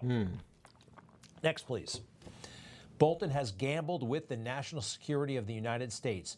He has exposed himself, his country to harm and himself to civil and potentially criminal liability. This is bad, bad stuff, man. And they tried to stop it, but they couldn't. Now, there is classified stuff in there. I'm not going to, even though the book has been published, I'm not going to put the word out. But he wrote notes which were classified, and he put them right in his book. It's indisputable, and the judge said so. The only reason why they let the book be published is because they already put out thousands of copies of that book. Next, please. Is this a strategy or a slip-up? The notes of National Security Advisor John Bolton were caught on camera as he was speaking with reporters about the crisis in Venezuela, and he was holding this pad with the words 5,000 troops to Colombia written on it. Now, when this happened, he was the National Security Advisor. Washington acted like it was cute because Bolton, I believe, was a big-time leaker. He obviously hated Trump, and they were taking care of him. And they thought maybe he was just leaking this to the entire world. That's a problem. D.C. may have found it cute, but our adversaries and our allies and a lot of other people were deeply confused. Take a look at the international media's reaction. Durante la conferencia de prensa en la Casa Blanca hoy, el asesor de Seguridad Nacional John Bolton They even pulled up Mexico's news station. It's crazy. compareció con un cuaderno de notas amarillas en el que podía leerse 5,000 soldados a Colombia. La oración estaba escrita a mano. Bolton, al igual que otros funcionarios del gobierno, han dicho que todas las opciones en contra del régimen de Maduro están sobre la mesa, lo que dejaría abierta la posibilidad de una intervención militar. La Casa Blanca dice que no va a elaborar sobre lo que eso significa. I don't know what he was talking about, but it sounded pretty intense, right? I mean, this made major. That's actually news. pretty They were funny. thinking about sending I don't even know what this 5,000 guy's talking troops. about. It wasn't This shit's anybody's pretty business, intense. but John Bolton Crazy. made it everybody's business Yo. because he didn't think it was a good idea, and he wanted it out there, I believe. Well, that's why I thought that to was kill funny. the idea. So look, in this book, there are classified things all over it, and even though it's in the hands of 1 million people, I'm not going to repeat that classified information. I don't feel good about that. However, I will go through the book and point out that there are some, well, it's a very gossipy book, but for a man who's been hanging around the deep state for a long time, some of it is very telling What a deep and state. kind How of you helpful doing in there? a strange way. For instance, John Bolton identifies, he comes out against Trump first and foremost. Okay, facts are blunt instruments, and a mountain of facts demonstrates that Trump is unfit to be president. Okay, he says this every day on cable TV. This is the thing. Clientitis, he calls it. It's a chronic State Department affliction where the foreign perspective becomes more important than the U.S. concern. Isn't that interesting? Clientitis. And it is a chronic State Department condition where they think the other countries are more important than the American countries. That's kind of interesting. Here's a little tidbit about Nikki Haley. You remember her? Nikki Haley. Rex Tillerson hated Nikki Haley, and quite frankly, everybody else did too. Staunch war hawk. This woman right here, hardcore. She's a hardcore Zionist too. Here's what he said about Nikki. There's a lot in there actually about Nikki, but this is just a tidbit. Tillerson laughed. It was clear he had not spoken with Haley about their relationship and that he had no idea how to handle this ticking time bomb. Nikki Haley didn't know anything about anything, and she was always making mistakes, but wasn't aware that she was making mistakes, and a real high-maintenance character. What else was in this book that's kind of interesting and weird? Air Force One, America's plane, right? You know President Trump wants that one from Qatar, and we better get one quick. We need a new one. We need a better one. This is me on Air Force One in 2005, I think. You know, when I was on that plane, it was an old plane back then. And when you sat down on the seats, they weren't that comfortable. A regular, like business class. I'll skip ahead a little bit. Except for POTUS, the president, Air Force One is not designed for luxury travel with no lie flat seats. And many people simply stretched out on the floor. Can you imagine that? The Secretary of the Treasury, the Secretary of Defense sleeping on the floor. businessmen going to London right now are lying down sleeping. And I think the business of America is a bit more important than that. Oh, here's something else that's in there, and I did not like Mattis. General Mattis, remember him? He had a great reputation for a time, overblown. He kind of crafted this weird cult of personality, Mattis did. All kinds of dirt in here about Mattis. Bolton doesn't like him either. Hit it. Mattis was looking for excuses not to do much of anything. Mattis had stacked the options presented to Trump in ways that left little real choice. This is dangerous, actually. We'd experienced a classic bureaucratic ploy by a classic bureaucrat, structuring the options and information to make only his options look acceptable in order to get his way. How about that one? Is there more on that? No, it's a little trick. You know, you don't want the president, you want the president to do one thing, so you only give him one option and the other two stink, right? He was being manipulated. All right. He was in. Guy who could solve North Korea. Bolton hated this. Absolutely hated it. Thought he was and President Trump at the DMZ. Now, what's his name? Bolton hated this. Absolutely hated it. Thought he was the guy who could solve North Korea. He looked to me like the guy who wanted to blow it up. I explained why and how a preemptive strike against North Korea's nuclear and ballistic missile programs would work. How we would use massive conventional bombs against Pyongyang's artillery north of the DMZ, which threatens Seoul, thereby reducing casualties dramatically. You know, just like if we get the bag. And this guy's just more mad about not starting a war. So it's just like he just seems like he's just so angry, or just like he's not just like involved in the sense to like cause another Iraq war. Like this guy just like. He's just such a war hawk. Like he has a hard on every time he thinks about war. Basically speaking, from what I'm getting from John Bolton, it's what I always got from this guy. That in 20 minutes, they'll all fall and they'll throw flowers at us, right? Look, maybe we have to use weapons on North. If you do want to think about when you look at it, when it comes to the deep state, whatever, most of you probably don't even say, well, what is the deep state? I understand what the deep state is, but when you look at those guys, you look at who exactly is this deep state, you look at John Bolton as being one of them. Korea someday, but if you're John Bolton, you really should stay the hell out of it. So, now the genius of Trump. Why did he pick this guy to begin with? I think this just might be the reason. He was good in a certain way. He's a nut job. And every time I had to deal with a country, when they saw this whack job standing behind me, they said, oh, man, Trump's going to go to war with us. He was with Bush when they went stupidly into the Middle East. It kind of makes sense, actually. And when you're reading this book, and John Bolton, no contrition over Iraq, talking about bombing North Korea, all this stuff he doesn't know anything about. We're going to pound him and pound him and pound him.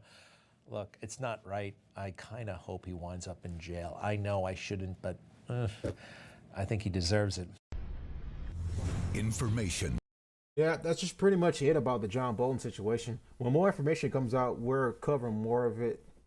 But right now, like I said, it's just more about classified documents, classified information that apparently he's holding on to, that he's been alleged to have in his possession.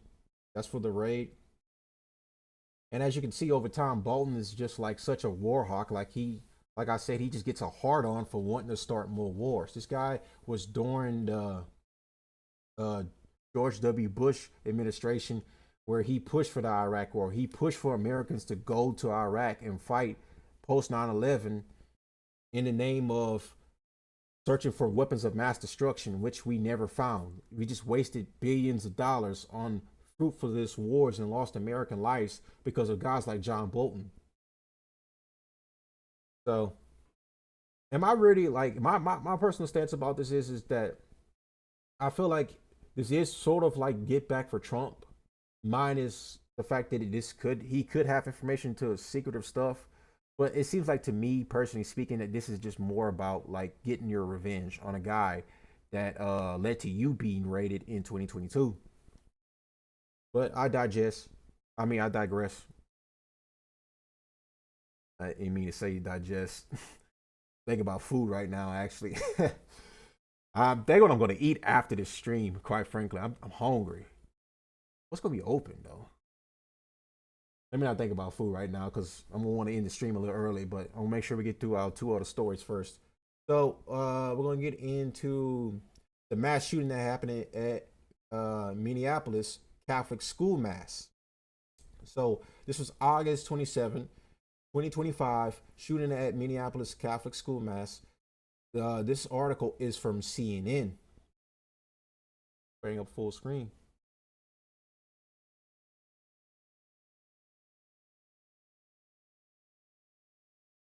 Let me hold on.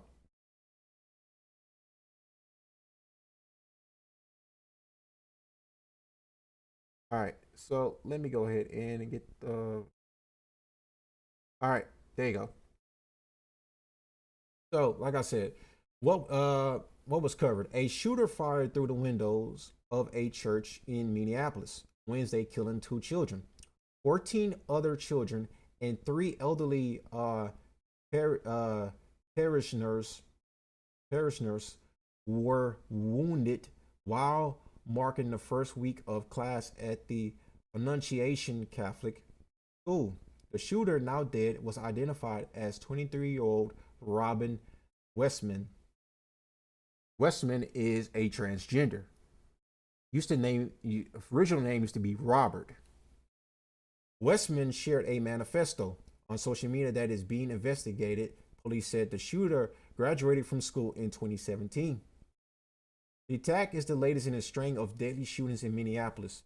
It is also the 44th school shooting in the U.S. this year, according to a CNN analysis. It has prompted some Democrats to renew calls for gun control. Doesn't do nothing. Does not do nothing. Yeah, so this is kind of like what the hell is we have going on in America right now. We have so many school shootings are happening right now. Like, I generally don't know what is going on right now with all these school shootings. Like the 44th this year. That is insane to me. We've had that many school shootings this year. Like, it's crazy to me. This is from the New York Times. So this New York Times article up here always goes over more information. So what we know about the Minnesota Catholic school shooting, I think he meant to say Minneapolis. Yeah. The attack on our back to school mass at the Annunciation Catholic Church killed 2 children and injured 18 others. Investigators said the shooter's write-ins and videos reflected violent obsessions. We as you can see, this is the shooter right here. This is the perpetrator. Just then, Catholic school shooter confirmed to be transgender Robert M. Westman. As you can see, this is the video right here of apparently his alleged manifesto. I think the video had audio.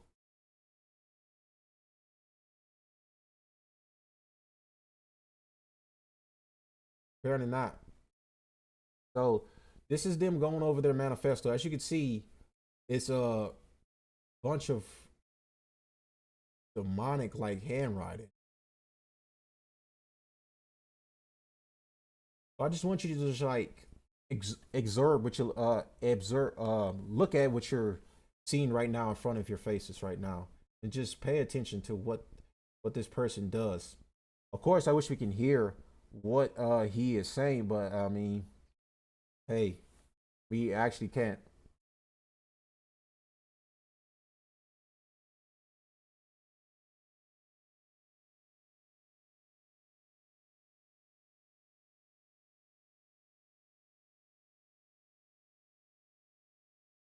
So I think I'm gonna just stop it right there and go back over here.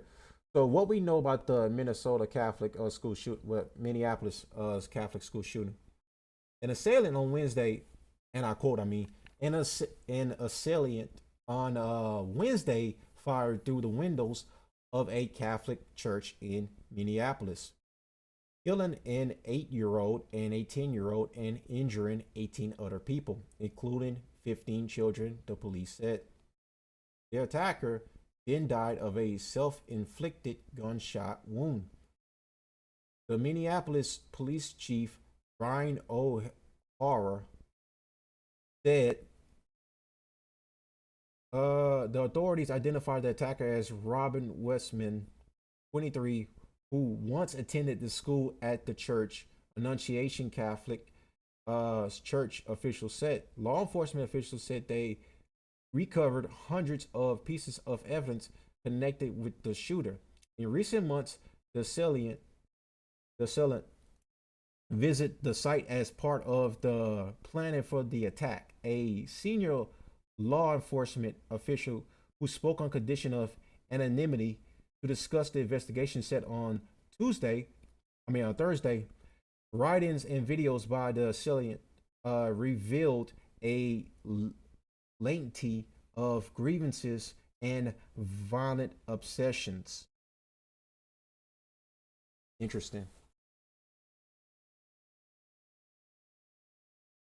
Forgive me also too sometimes if I get my words wrong. I'm kind of tired right now, doing this stream very late, so pardon the, I'm always tired doing this crap. I actually started the stream a little bit early today for change, so I might be able to get this done a little bit early. So like I said, so what we know so far about the attacker: 23 years old, a transgender, very, very demonic in like the writing of the notebook, as you can see.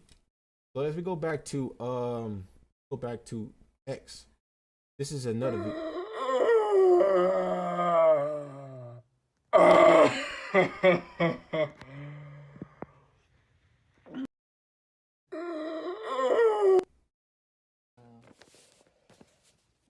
Hope you can read that.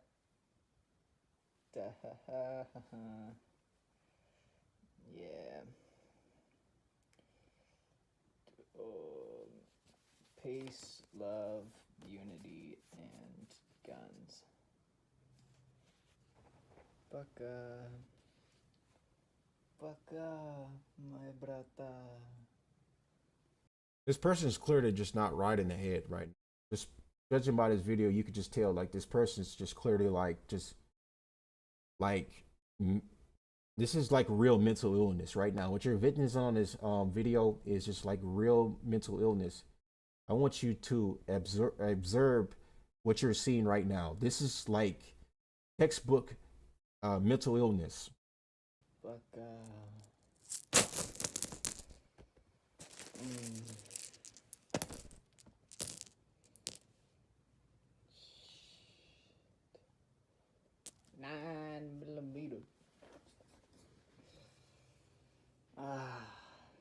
Get fucked.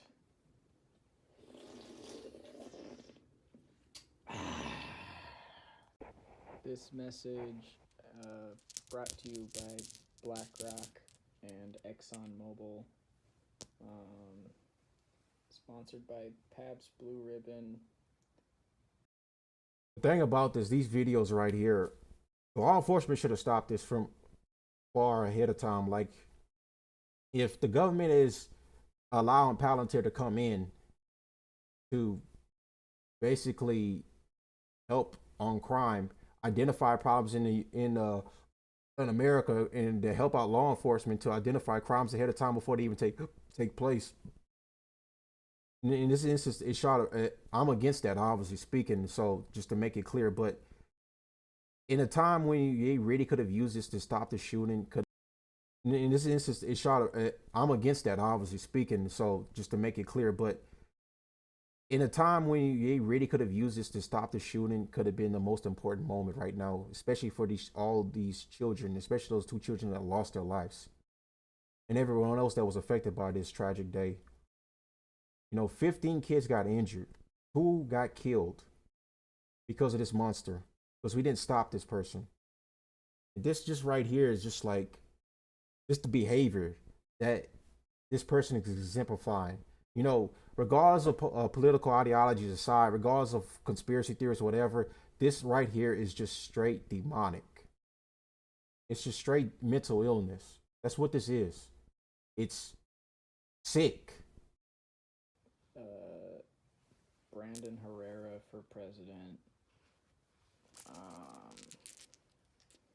Yeah, I met Brand. So, like I said, we're gonna go back to the article. When did the attack happen? The shooting took place at about 8:30 a.m. at the Annunciation Catholic Church in South Minneapolis, which has a school for children in pre-kindergarten through 8th grade. The students has been observing an annual tradition for the Chief O'Hare said on Thursday that the shooter had tried to get inside the church, but the doors had been locked after the mass begun. A long-standing school practice and one that he said probably saved countless lives.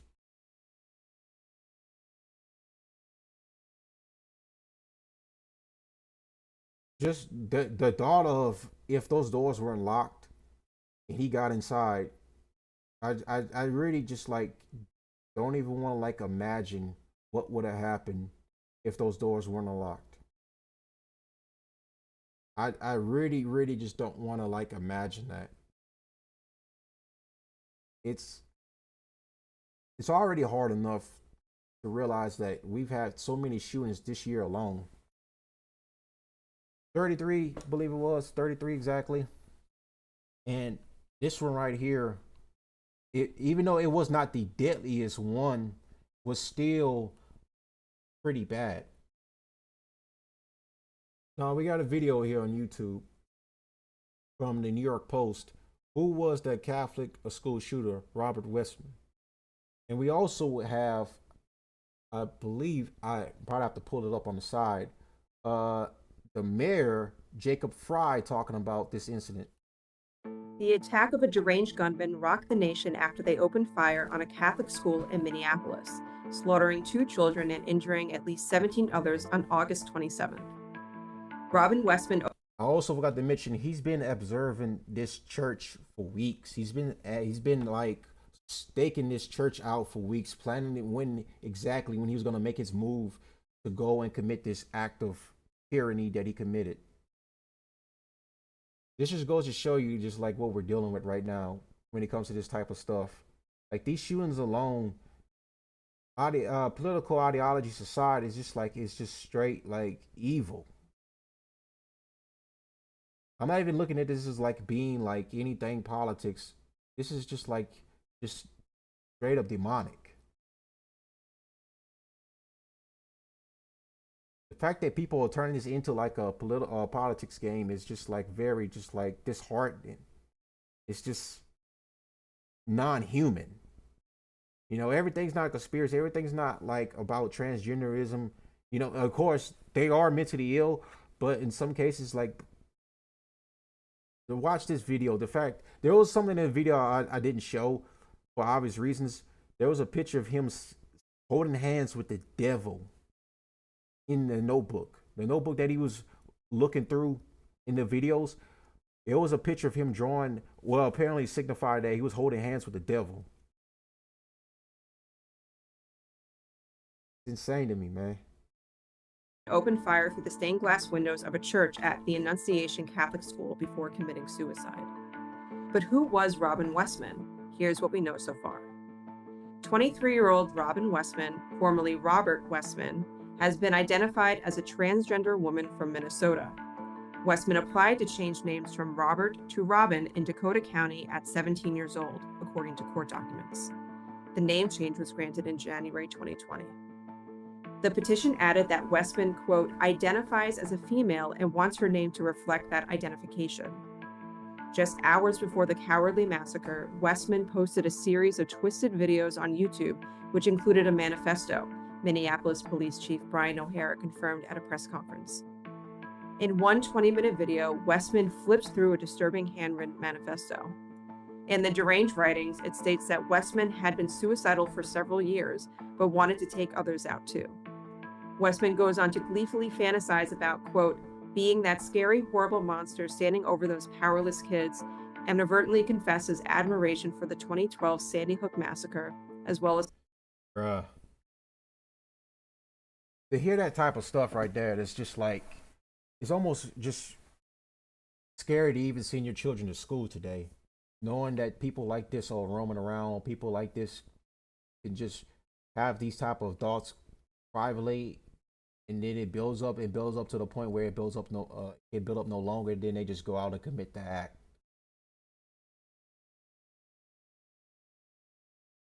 It's just literally just the work of the devil. Other mass shootings. Each page is filled with unintelligible handwritten doggerel as that right there was exactly him. I said her own hands with the devil. I meant to say he stared himself in. He drew a picture, basically to resemble that to basically represent that he looks himself in the mirror and he looks back, and what he sees in the mirror is the devil.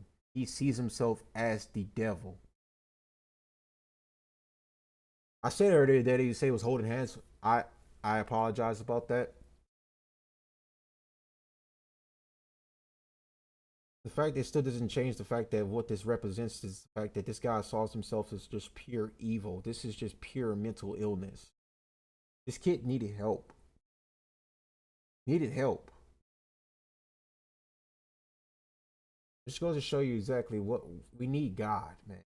This nation needs God more than anything else. Besides, law enforcement, they need laws enforced, but they need God, man. It's scary times we live in. As well as writings in Cyrillic, which include violent ramblings such as, quote, "I have had thoughts about mass murder for a long time. I am very conflicted with writing this journal." The text, translated by the Post, reads in part. The writings also go into great detail about his decision to target Annunciation, where Westman's mother, Mary Grace Westman, worked until her 2021 retirement, according to a Facebook post by the church.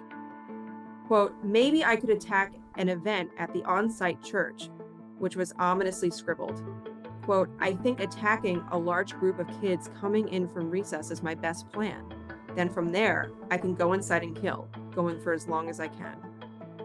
Westman's journal also contained copious amounts of anti-Semitic bile. Quote, "If I will carry out a racially motivated attack, it would be most likely against filthy Zionist Jews." Another video posted to YouTube in the hours before the massacre showed a cache of weapons, including a semi-automatic rifle and a shotgun.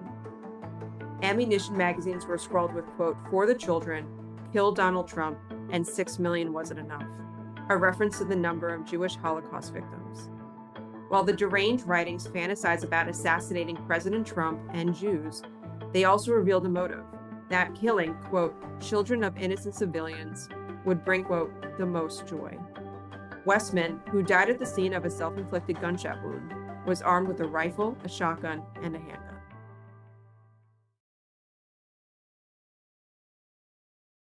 This is not the first one, too, that's happened this year. Minneapolis has had like multiple shootings this year.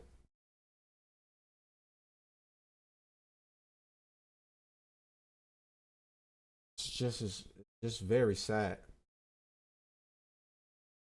This is officers share disturbing details on Minneapolis mass shooters write-ins.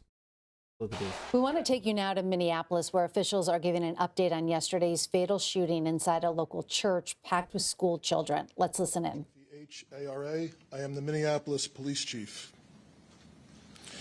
This has been a very difficult week for our community here in Minneapolis. As we continue to move along this difficult path of healing, I want the community to know that even in the face of evil, the Minneapolis Police Department and all of our law enforcement partners collectively stand together with you. We stand with our families that have been affected by this senseless violence, as well as with the parish community. We will continue to be here for all of you. The men and women of the Minneapolis Police Department who responded yesterday did not hesitate. At 8:27 a.m., 911 began to receive initial calls of shots being fired. By 8:31, a Minneapolis police officer in a regular uniform with no helmet, no SWAT gear, ran into the church and was met by a parishioner who directed him towards where the gunman had been.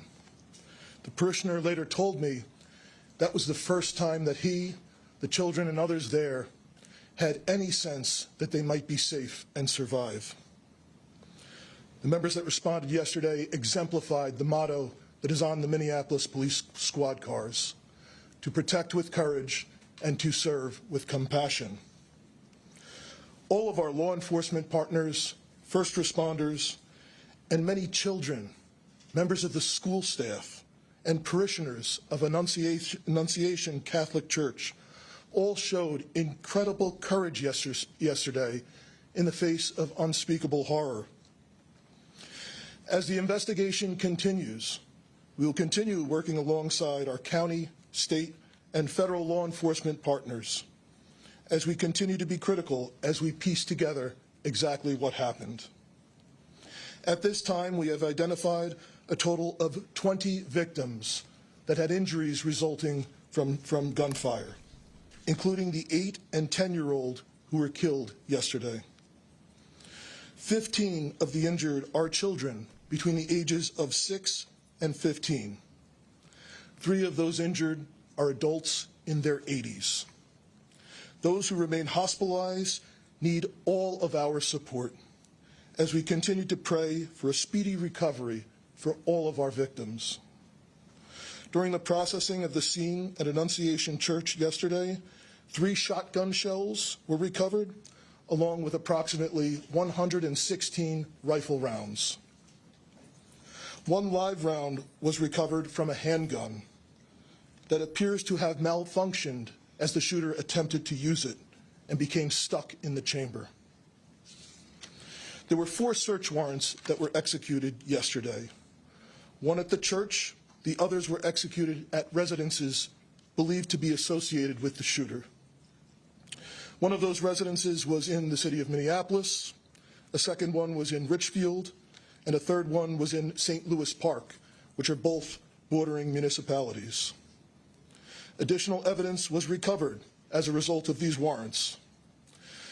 Literally hundreds of pieces of evidence have been recovered thus far, which include electronic devices that will be further searched and processed. It now becomes our job collectively with all of law enforcement to process that evidence. And so this investigation will continue, and we will follow all of the evidence to its logical conclusion. I am aware, however, that this may not ultimately provide the answers that our public is looking for. When something terrible happens, the public expects law enforcement to provide some explanation for what happened. But the reality is, this is an unthinkable, completely senseless act. Violence perpetrated against children worshiping at Mass. And no investigation, no evidence will ever be able to make sense of such an unthinkable tragedy. That being said, we will do our best to determine and identify a specific motive. What we have seen so far is this is an individual who, unfortunately, like so many other mass shooters that we have seen in this country too often and around the world, had some deranged fascination with previous mass shootings and very disturbing writings that demonstrate hatred towards many different individuals and different groups of people. Very demonic act. And he fantasized about the plans of other mass shooters. Unfortunately, again, this has become all too common in our society. That being said, we know ultimately the purpose of the shooter's actions was to obtain notoriety for the shooter themselves. That being said, I have only said the name of this shooter once, and I'm asking members of the media to stop saying the shooter's name. That was the whole purpose of why he did this heinous act, to obtain that notoriety for themselves. As schools in our city are beginning to start this week and next, you know, that goes to a point, actually, that people that get off on just like committing these evil, vile acts of criminality, you go as far back to the days of like the serial killer extravaganza that happened back during the, was it 70s or 80s? During the 80s, you know, you have like every other serial killer that pop up, Ted Bundy, you know, Ted Bundy, Zodiac Killer, Wayne Gacy, all these all these guys that showed up and were staunch serial killers, they get off on just like the notoriety. They get off on the clout. They just get off on being their names being etched into time, being remembered. That's the type of sick fantasy guys like that get off on getting. And the fact that they want to be remembered for just murdering and taking a life is just like, it's pure evil. So I can't put it into further words right now, just how just sick and disgusting this is. But let's continue on. We are working with all of our law enforcement partners, county sheriffs, state troopers, and surrounding municipalities that are helping the city of Minneapolis as we step up police presence both in and around schools and around all of our houses of worship in the city. Many of our law enforcement partners are also supplementing patrols, and we could not be more grateful. This has truly been a collective effort in partnership with our community. There was more information too as well. So we're gonna go back to X. So like I said, I told you I would bring up Jacob Fry, the mayor of Minneapolis. FBI is investigating the Minneapolis massacre by transgender Robert Westman as an act of domestic terrorism and a hate crime targeting Catholics. Regardless of whatever you want to call it, you have to call it demonic. Here's the mayor of Minneapolis speaking right now on the Catholic massacre, Jacob Fry. It's on all of us. And I have heard about a whole lot of hate that's being directed at our trans community. Anybody who is using this as an opportunity to villainize our trans community or any other community out there has lost their sense of common humanity. We should not be operating out of a place of hate for anyone. We should be operating from a place of love for our kids. Kids died today. This needs to be about them. It's on all of us. And I have heard about a whole lot of hate that's being directed at our trans community. Yeah, so that was Jacob Fry going over exactly his feelings on the situation right now. I don't know if there's anything else. Nothing else really of substance right now and stuff like that. But to basically summarize everything. Interesting. So 9 hours ago, Minneapolis shooter's mother hires an attorney yet to speak with police. So let's look at this right quick. The FBI has released new details on the Minnesota school shooting as a memorial continues to grow outside the Annunciation Catholic School. 2 children, an 8 and a 10-year-old, were murdered in the tragedy, and in total, 15 children were injured, with at least 9 still in the hospital and 1 that remains in critical condition. The parents of these victims continue to look for some form of answers, but police say one close family member to the shooter is leaving everyone in the dark. Hello, everyone. This is Outnumbered. I'm Emily Campagno, and also joining us today, Molly Line, Fox News correspondent, Tommy Lahren, Fox News contributor and host of Tommy Lahren is Fearless on Outkick and FoxNews.com. And joining us on the couch for the very first time is Tiffany Smiley, founder of the Endeavor PAC and former U.S. Senate candidate, and Guy Benson, Fox News contributor and the host of The Guy Benson Show on Fox News Radio. Now, Minneapolis police say the shooter was obsessed with killing children and carried out the massacre to gain notoriety. Police say he fired 116 rounds with a rifle and 3 with a shotgun. Fox News confirms the shooter's mother, who previously worked at the school where the shooter attacked, has hired a criminal defense attorney. Now, police say they have not been able to interview her. Watch. We do know that the shooter did attend Mass there previously. The shooter did attend school. and the shooter's mother was an employee of the parish previously for some time. So obviously there is a connection between that shooter and this particular parish. I know we have not been successful in talking to the shooter's mother yet at this time, but there continue to be efforts made to get that done. The mother's attorney gave Fox News Digital this statement, quote, "She is completely distraught about the situation and has no culpability, but is seeking an attorney to deal with calls like this." And now FBI Director Kash Patel says investigators have collected enough evidence that points directly to an act of domestic terrorism motivated by a hate-filled ideology.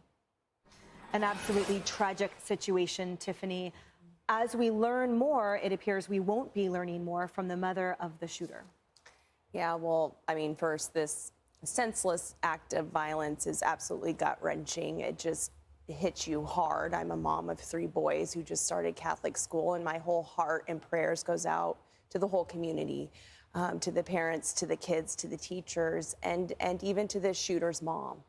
I can't imagine the weight of the world that is on her shoulders, the responsibility. I don't think any of us can fathom what perhaps she is feeling in this moment. While I would like to see her cooperating with law enforcement, I would like to see her put out a statement to her lawyer, I think it's going to Not going to happen right now for the most part. She's going to lawyer up because, I mean, so she tries not to speak to local law enforcement, and that's probably her best bet, is to lawyer up. You know, regardless of how you look at it, she lost a son. She lost a child. She's dealing with some serious type of trauma right now, losing a child. Right now, she's probably not in a good place right now to even talk to local law enforcement. take time.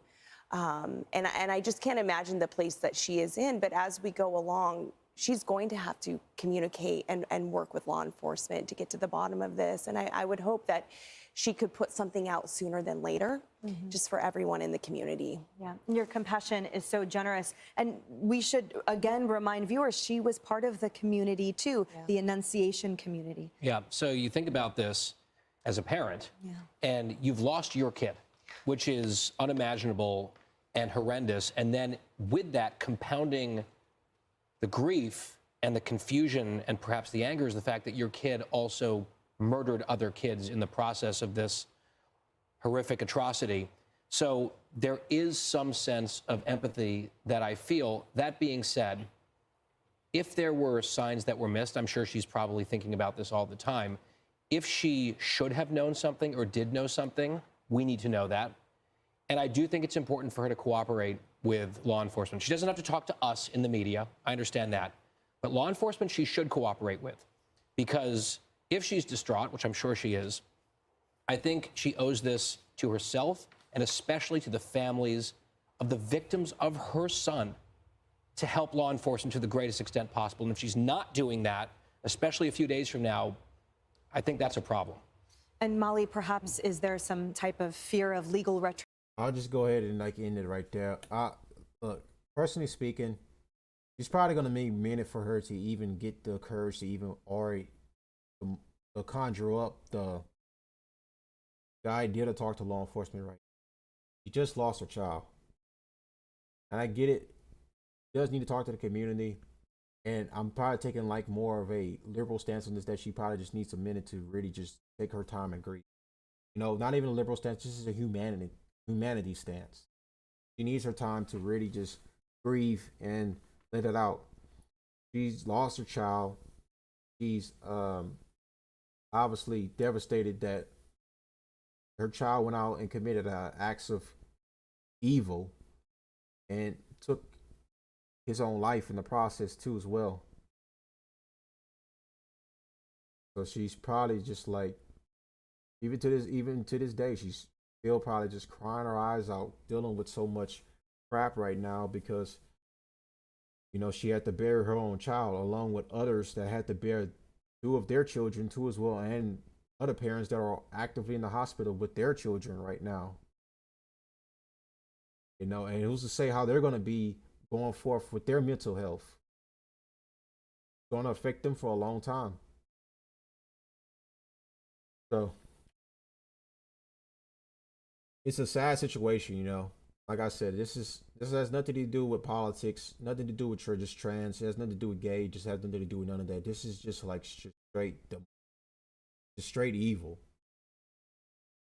This person definitely needed some help, and no one offered the help they needed right now before it was too late. And people got hurt in the process. So, gonna move on now to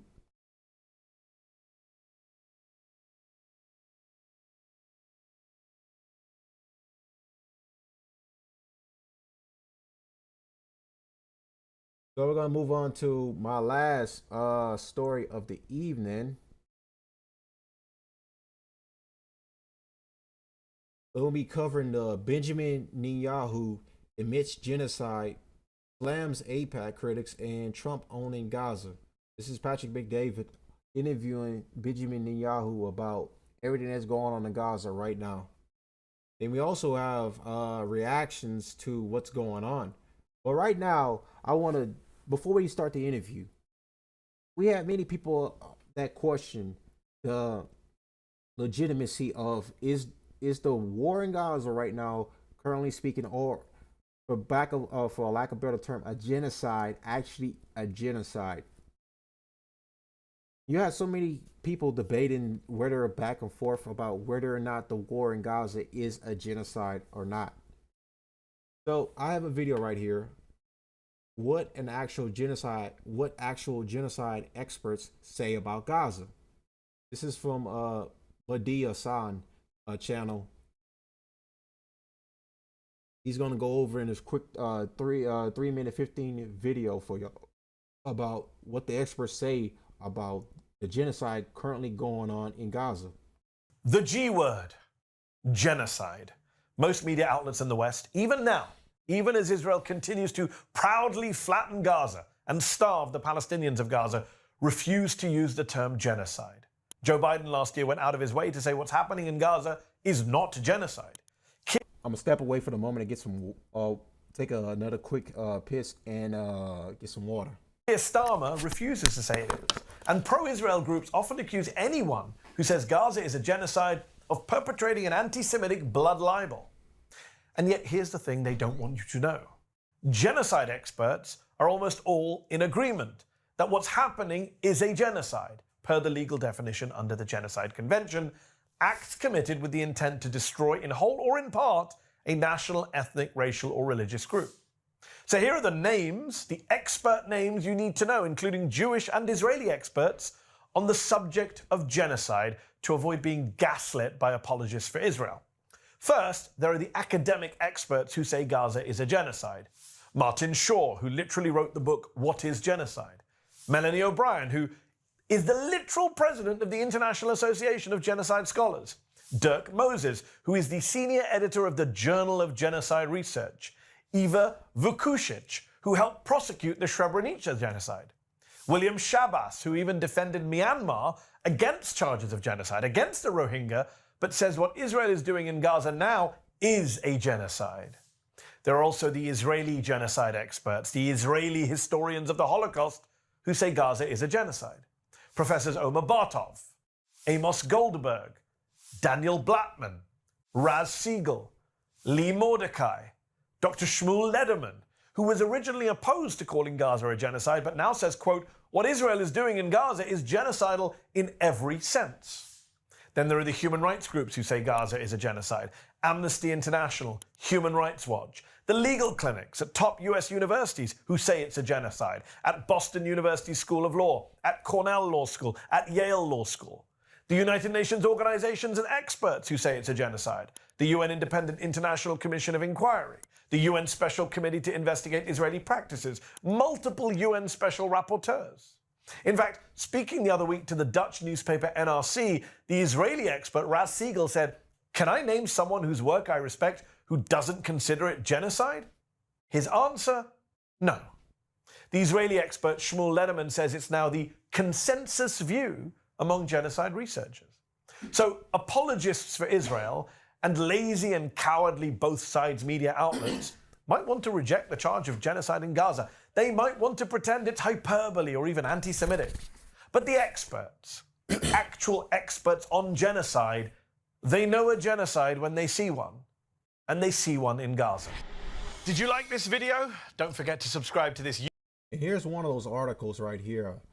Rights expert finds reasonable grounds genocide is being committed in Gaza. This is from the United Nations UN News. If you want to go ahead and I'll probably link this in the description below.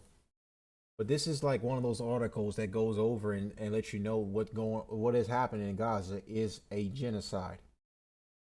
So what Netanyahu was here to do is pretty much to do PR run to basically cover his own ass about what the actions of the Israeli government is doing right now in Gaza is just pure evil, and they're just treating the Palestinian people as just cattle going to the slaughterhouse.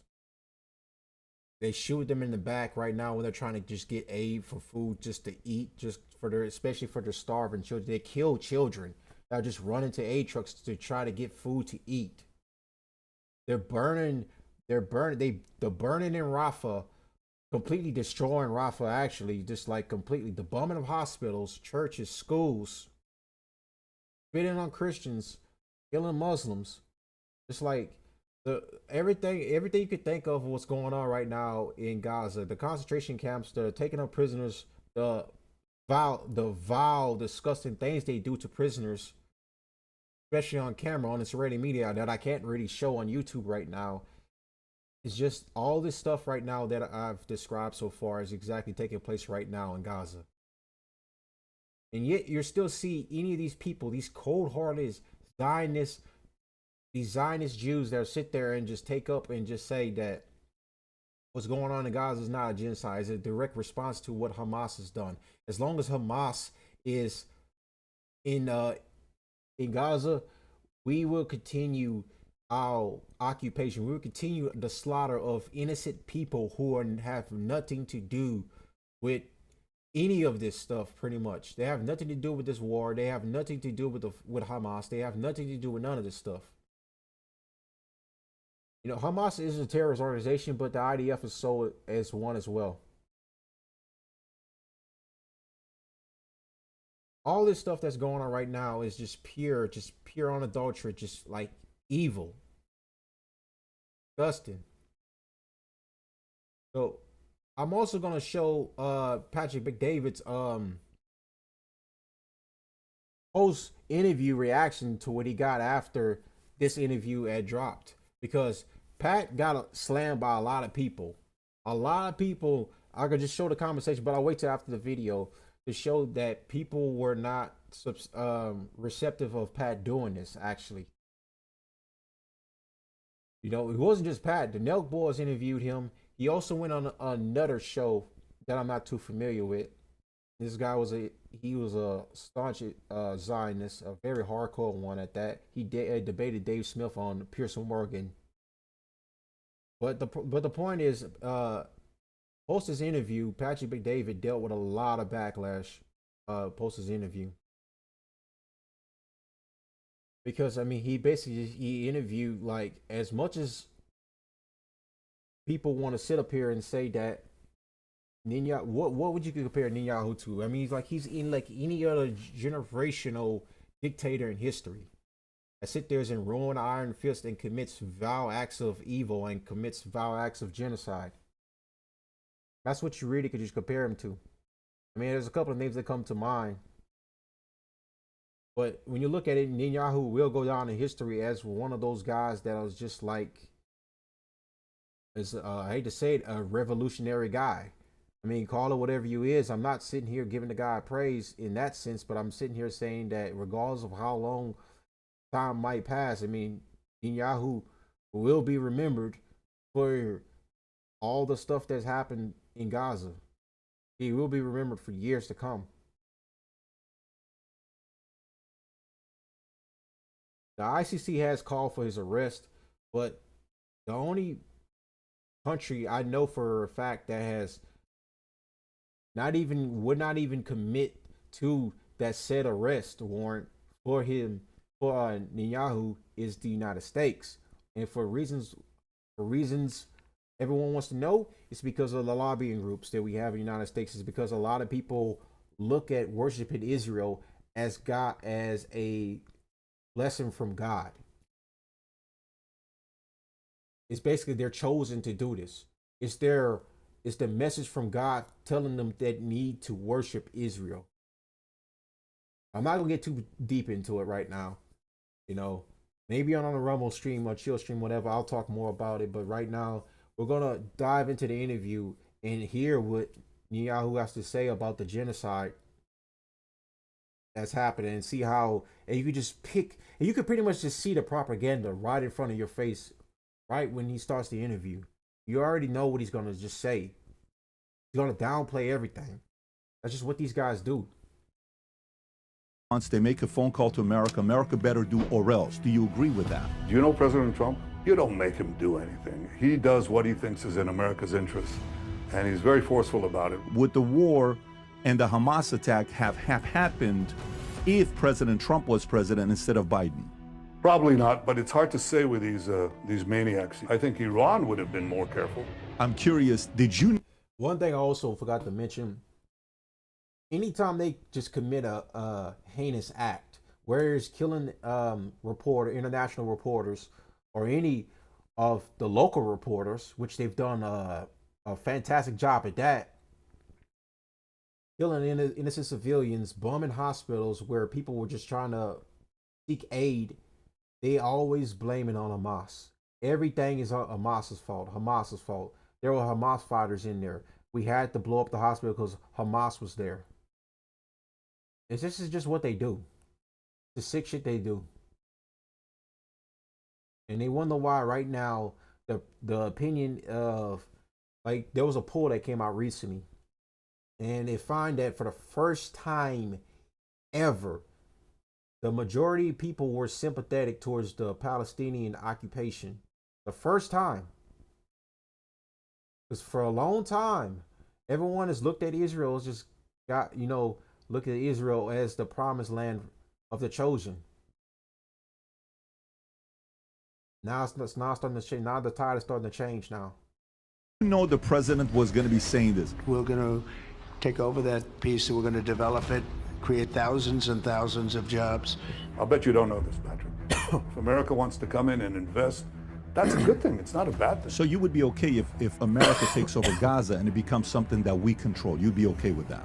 Yeah, but it's an American choice. Our victory will be your victory.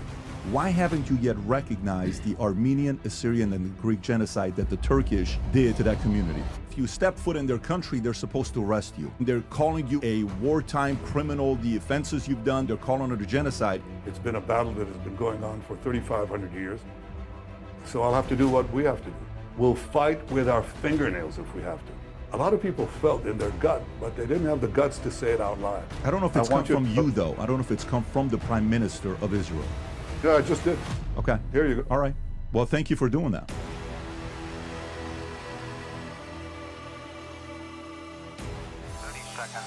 Did you ever think you would make it?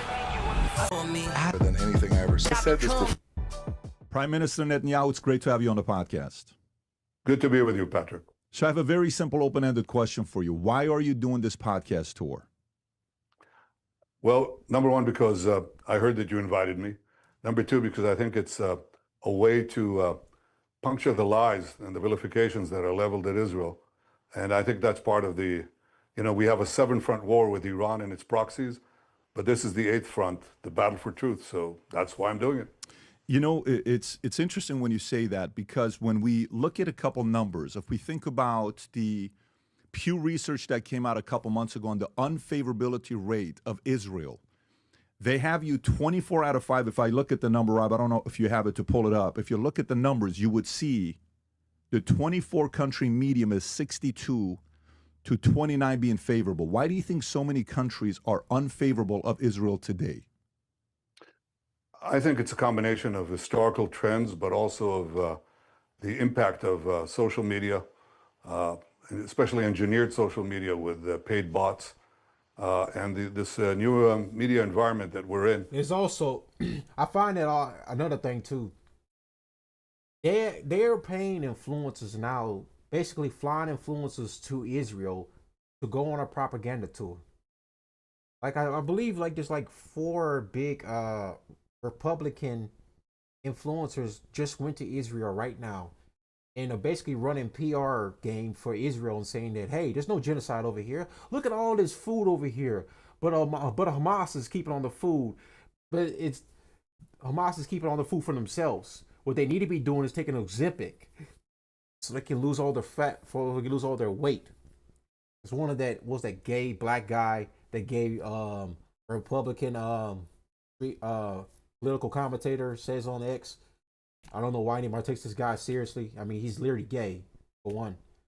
But the point is, Israel is doing PR1. There's a reason why Netanyahu's doing these podcast tours. There's a reason why they're flying influencers, social media political influencers to Israel so they can do PR run for Israel and basically cover up the fact that it's a genocide and try to downplay everything that's happened so far. It's very clear what he's doing exactly with this podcast tour. And then he calls out and says that all the people, there's all these countries that have so much unfavorability of Israel is because of bots, because of social media trends and lies. It's bullshit, man. It has built-in parameters that really take their toll. So we're aware of that. But I think the most important thing is that for democracies to fight wars, they should be as short as possible. And my way of combating the PR war is by winning the ground war and winning it quickly. The quicker you win it, the better you'll come out of this assault. So why do you think this is taking so long? Because if you think of a part of it, when you think about especially in America, there's 3 different types of people on social media right now or in America that follow you. One, they fully believe you're committing a genocide right now. They're part of the community that's thinking they compare you to some dictators, some terrible leaders in the past, many names you've heard of before. Some of them are blindly supportive of what you're doing, but there's the other community that's almost a little bit burned out, that's wanting this story to end. Obviously, it's tragic. You know, we're seeing what's going on. We're seeing all the stories, but why do you think this is taking longer than it's taking? Well, I don't think it's taken longer than it's taking. Look at what we had to fight. We were attacked viciously by the most savage attack on the Jewish people since the Holocaust. That's by Hamas on October 7th. I said on the second day of the war when Hezbollah joined the fray, I said we're going to change the face of the Middle East because it was clear to me, and it may be clear to you too, that we're fighting the Iran axis. Without Iran, I would say that all the axes, all the proxies collapse. Hezbollah collapses, Hamas collapses, Assad collapses, and so on. So it was clear to me that we had to topple the Iran axis and not just deal with Hamas. And what happened following that was that we went in, Hamas is in its last breath. We haven't finished it yet, but we crippled Hamas. Then we went and finished off Hezbollah, took out Nasrallah.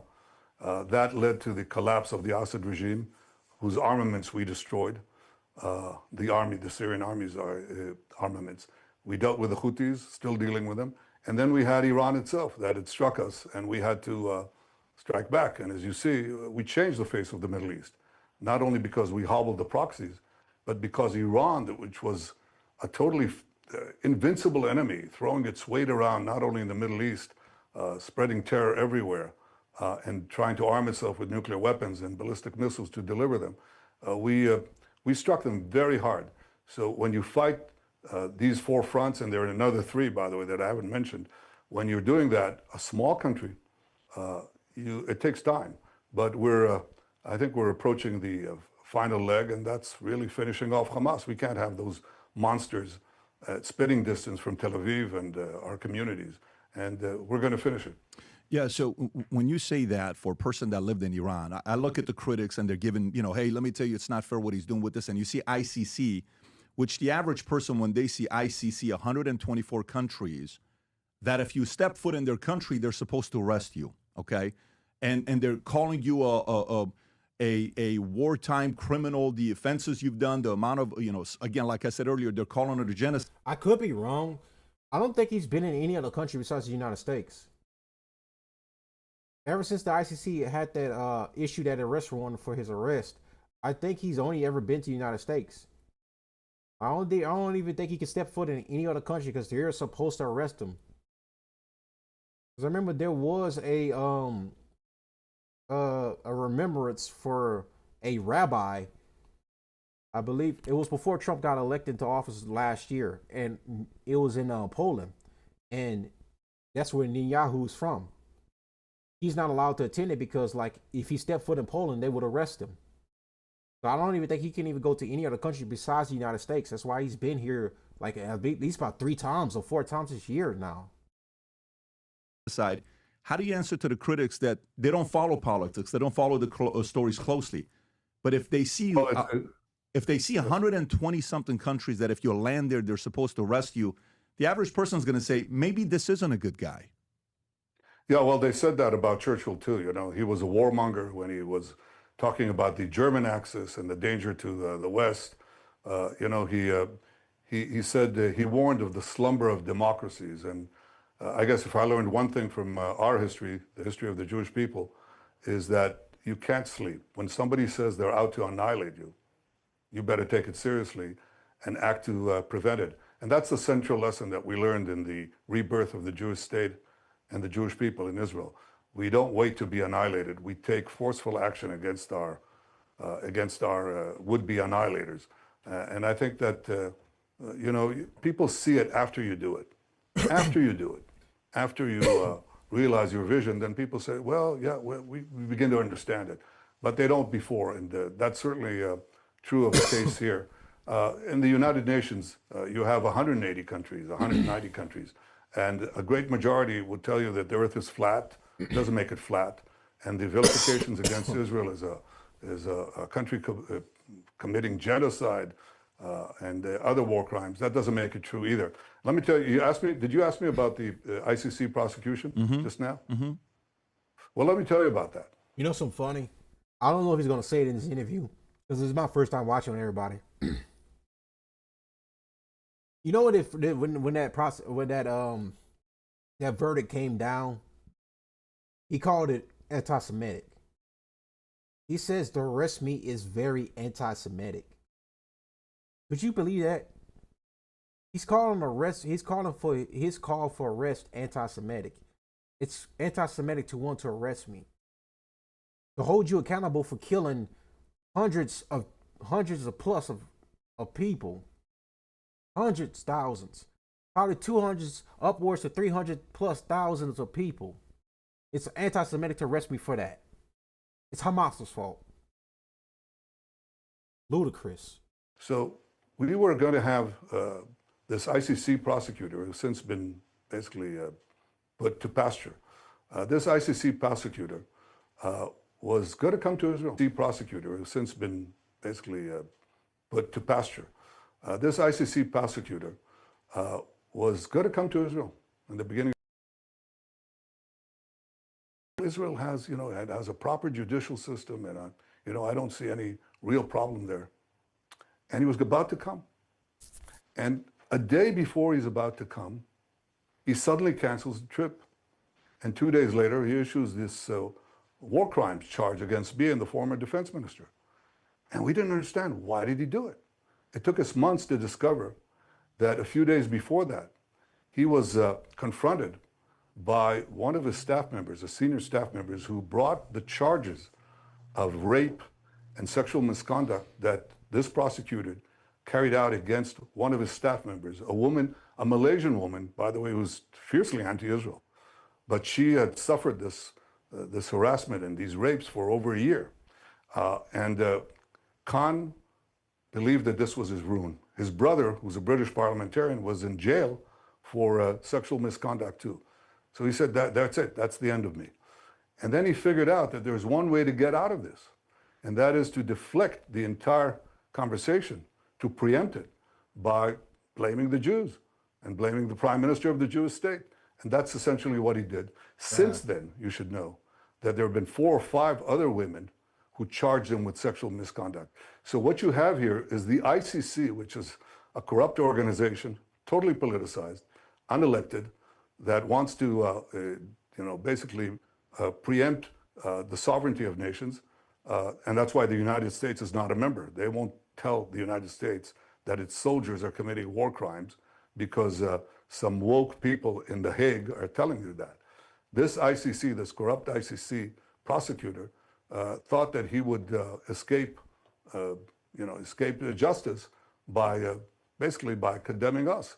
And that's what he's done. And I think a lot of countries are waking up to that. It's sort of embarrassing when your chief prosecutor is doing such a corrupt and heinous thing.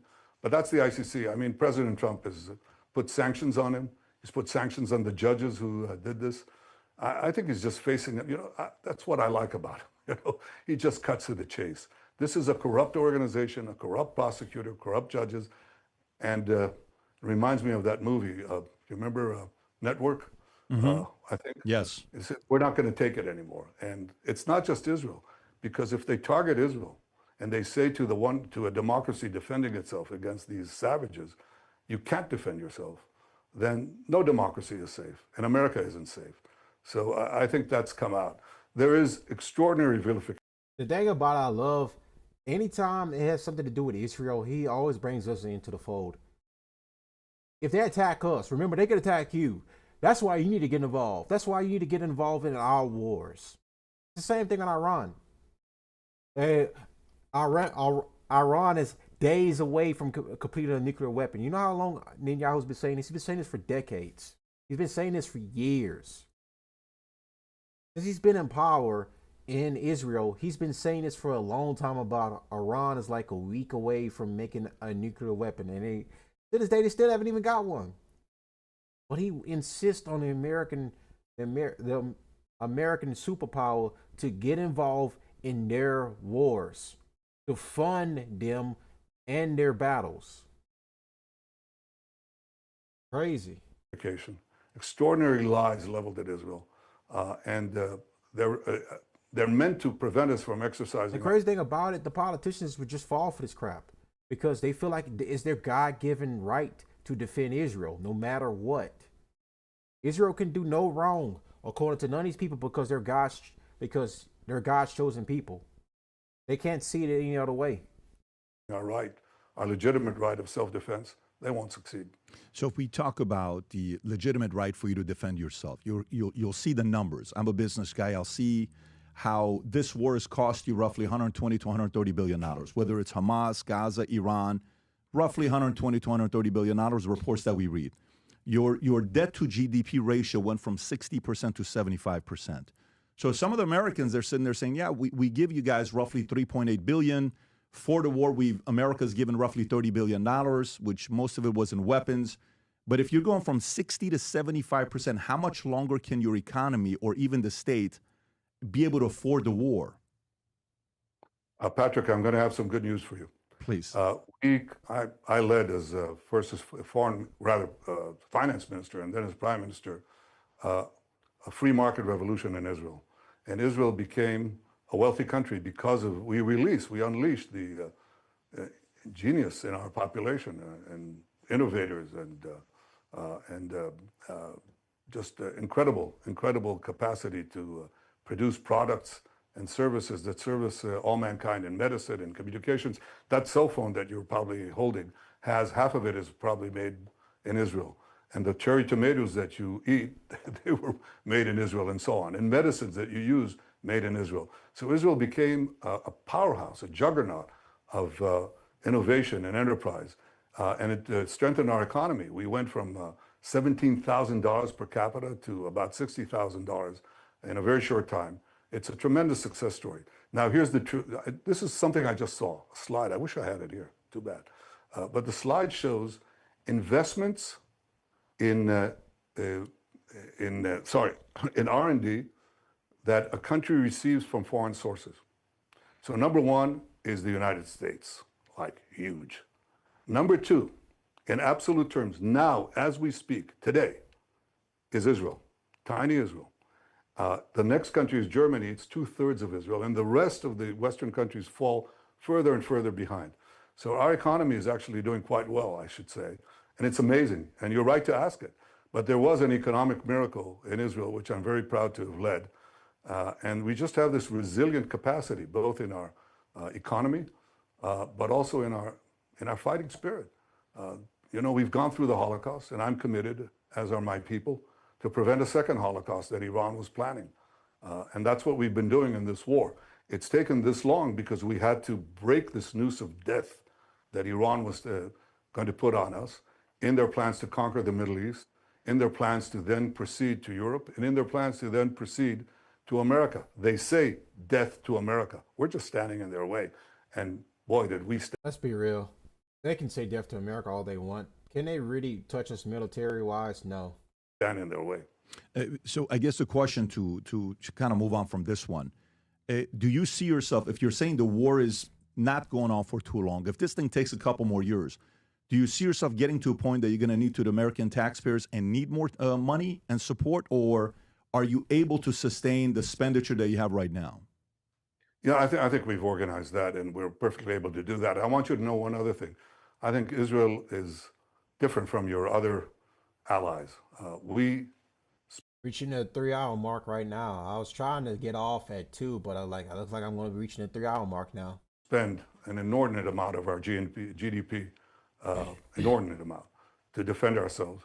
I think one of your senators said something very, very true. He said, if we had in Israel, next to in Afghanistan, or if we had another Israel there, you know, we wouldn't have spent $1 trillion or trillions of dollars.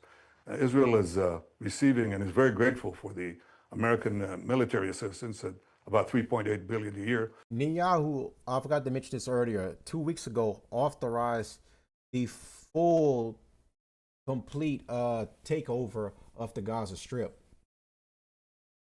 He authorized the military to go out there and take over Gaza fully. As a matter of fact, hold on. There's a video I want to show you right quick. That does something very, that shows this, very true. He said, if we... So he authorized a full-on takeover of the Gaza Strip. And how they want to implement this, there's a good video about it that shows you exactly how this will come to fruition.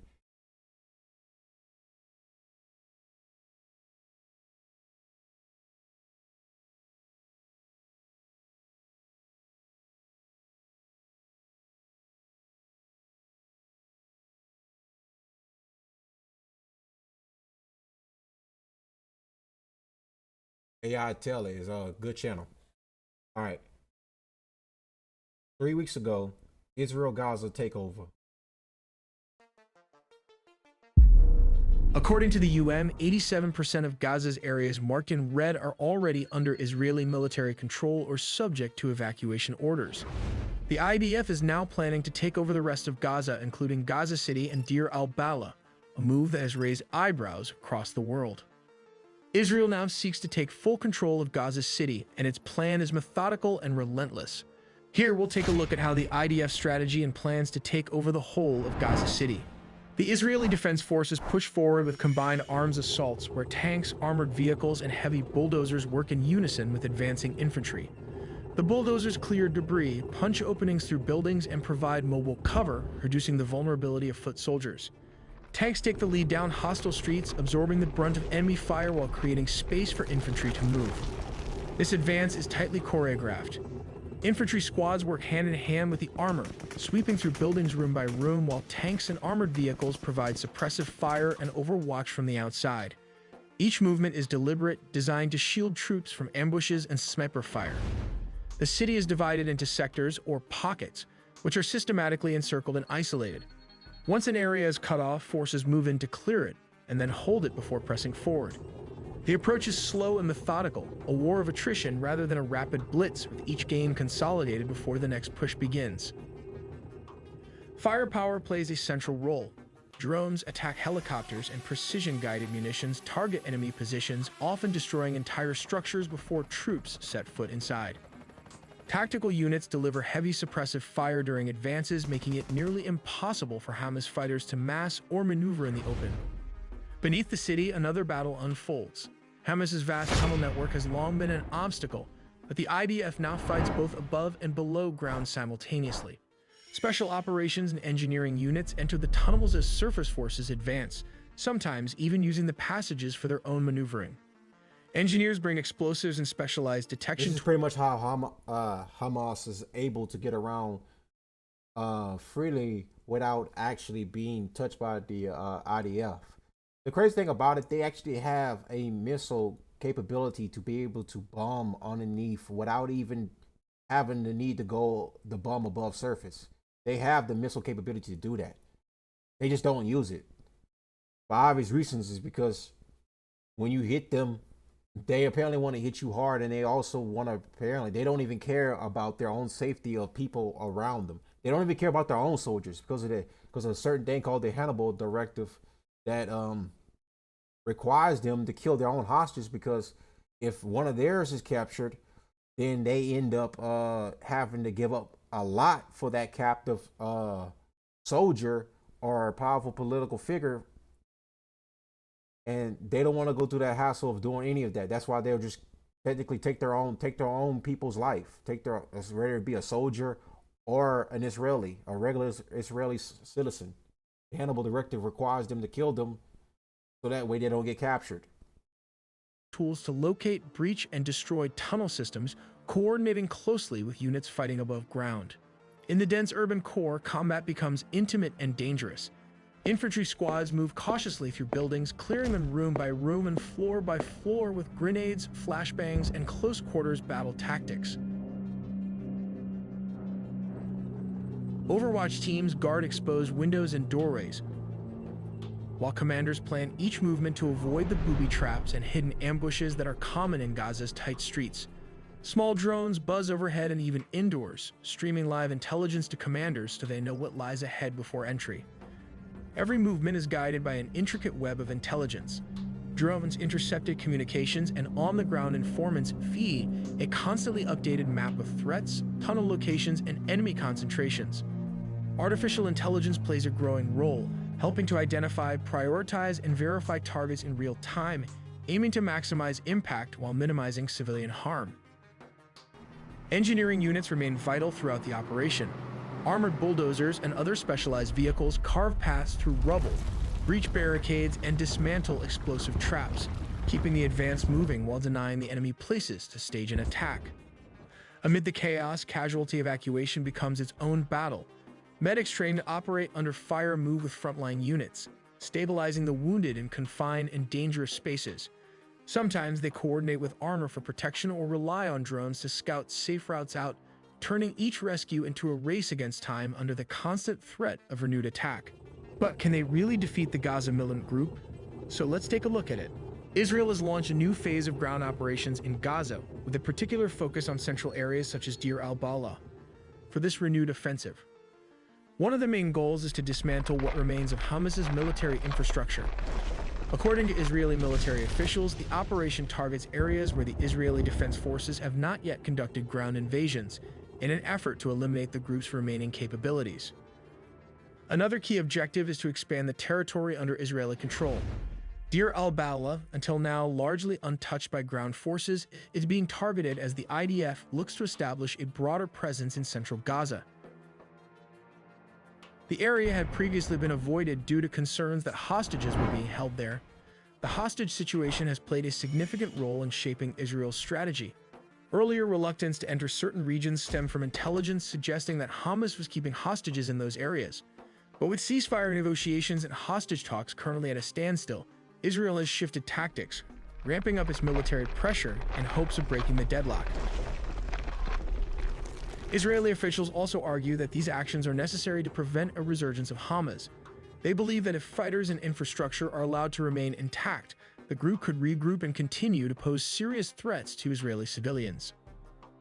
As of July 2025, reports estimate that at least 58,895 Palestinians lost their lives, with some sources suggesting over 62,000 deaths from direct and indirect causes.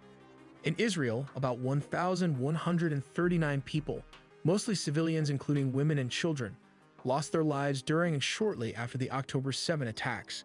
Initial estimates were higher, but were revised following identification efforts. But why Israel is launching a second ground invasion after bombarding Gaza for several months after the October 7 attack? The goal was clear: revenge and the dismantling of the militant group. But despite their relentless bombardment, Hamas is still fighting.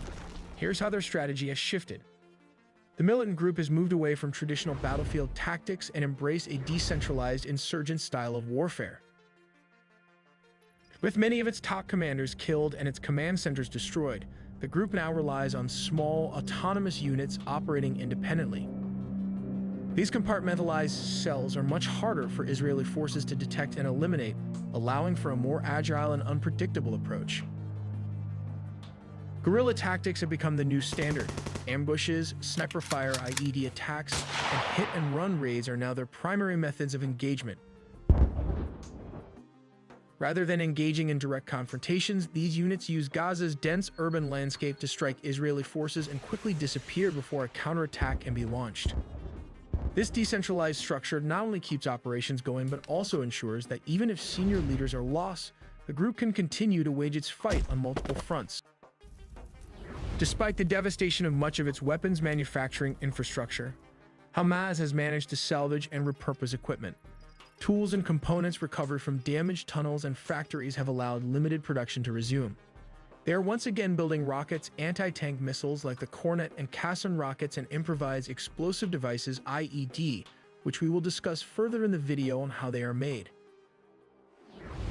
These unexploded Israeli munitions are often converted into makeshift explosives for IED weapons. To create a psychological warfare, even under Israeli military oversight, short-range rockets are still being fired from within Gaza to create chaos. They managed to fight on because of the group's tunnel network remains a cornerstone of its strategy. Although Israeli forces have destroyed up to 85% of the tunnels in critical areas like Rafah and Khan Yunis, Hamas still retains hundreds of miles of underground passages. These tunnels serve multiple purposes. They're used to move personnel, store weapons, and launch ambushes. They enable hit-and-run attacks, sniper fire, and the deployment of anti-tank missiles, all with relative impunity. Guerrilla tactics now define the battlefield. Hamas avoids direct confrontations with Israel's superior military forces, instead relying on ambushes, improvised explosive devices IED, and targeted strikes on military vehicles to inflict damage while limiting its own exposure. See, you will have more of a sophisticated military with the IDF, and you have more of guerrilla, like I said, guerrilla tactics from the from Hamas. They're more of try to catch you off guard types. The IDF is more of just like a traditional military type. It's completely contrastically different from each other about how they go about winning this fight. The crazy thing about it is no one's seen Hamas for weeks. They managed to stay hidden so much. When it came to that big hostage swipe that happened 2 months ago, a couple of months ago, there was a big hostage swipe between Israel and Hamas. You saw Hamas's numbers. They looked like their numbers actually grew more than it decreased. So Hamas is not dead at all. They're definitely not doing as much damage as they should be against Israel, but they're not dead. They're still around. In this video, we will talk about two military strategies: Israel's asymmetrical battlefield tactics and Hamas's guerrilla warfare strategy. How will the IDF react to an ambush? The soldiers will disembark from the Namr fighting vehicle, laying down suppressive firepower and smoke screens to conceal their movements. Gunners and soldiers outside the danger zone will identify enemy positions, provide precise suppressive fire, and aid soldiers in their assault on the objective. While Hamas will employ guerrilla warfare tactics, utilizing tunnels to target the weaker rear armor of the Merkava, specifically focusing on the doors used by infantry soldiers to enter. This rear section is notably less fortified compared to the front and sides. So stay tuned and don't miss a beat. Let's examine the distinct stages of military strategies adopted by each group. In stage 1, Israel is faced with make sure I give AI Tilly a follow too as well. It's a good channel. I like this. Navigating an asymmetrical battlefield. Things needs more. It needs more views than this. 192K views. Easily a 500K view channel. Field environment. Initially, the IDF will deploy several drones to survey the battlefield environment for nearly a week. These drones will identify potential targets for airstrikes, which will be executed from an... I am getting kind of hungry and tired, so what I might do is I'm gonna save this interview for I'm not gonna probably stream tomorrow because I have to be somewhere tomorrow. I'm going for short stream on Sunday, so I might save the rest of this interview with PBD and Netanyahu for Sunday. And we're always going to react to the Jubilee debate PBD did, where it's like one pro-capitalist versus 20 anti-capitalist. Going to be a good one. I believe I'll react to that on the channel for y'all. F-16 fighter jet using JDAM's bombs or joint direct attack munition, typically laser guided to incapacitate or destroy suspected infrastructure. In the following stage 2, the IDF initiates the deployment of specialized forces into Gaza. Special forces act as forward observers, communicating with the fire and command center.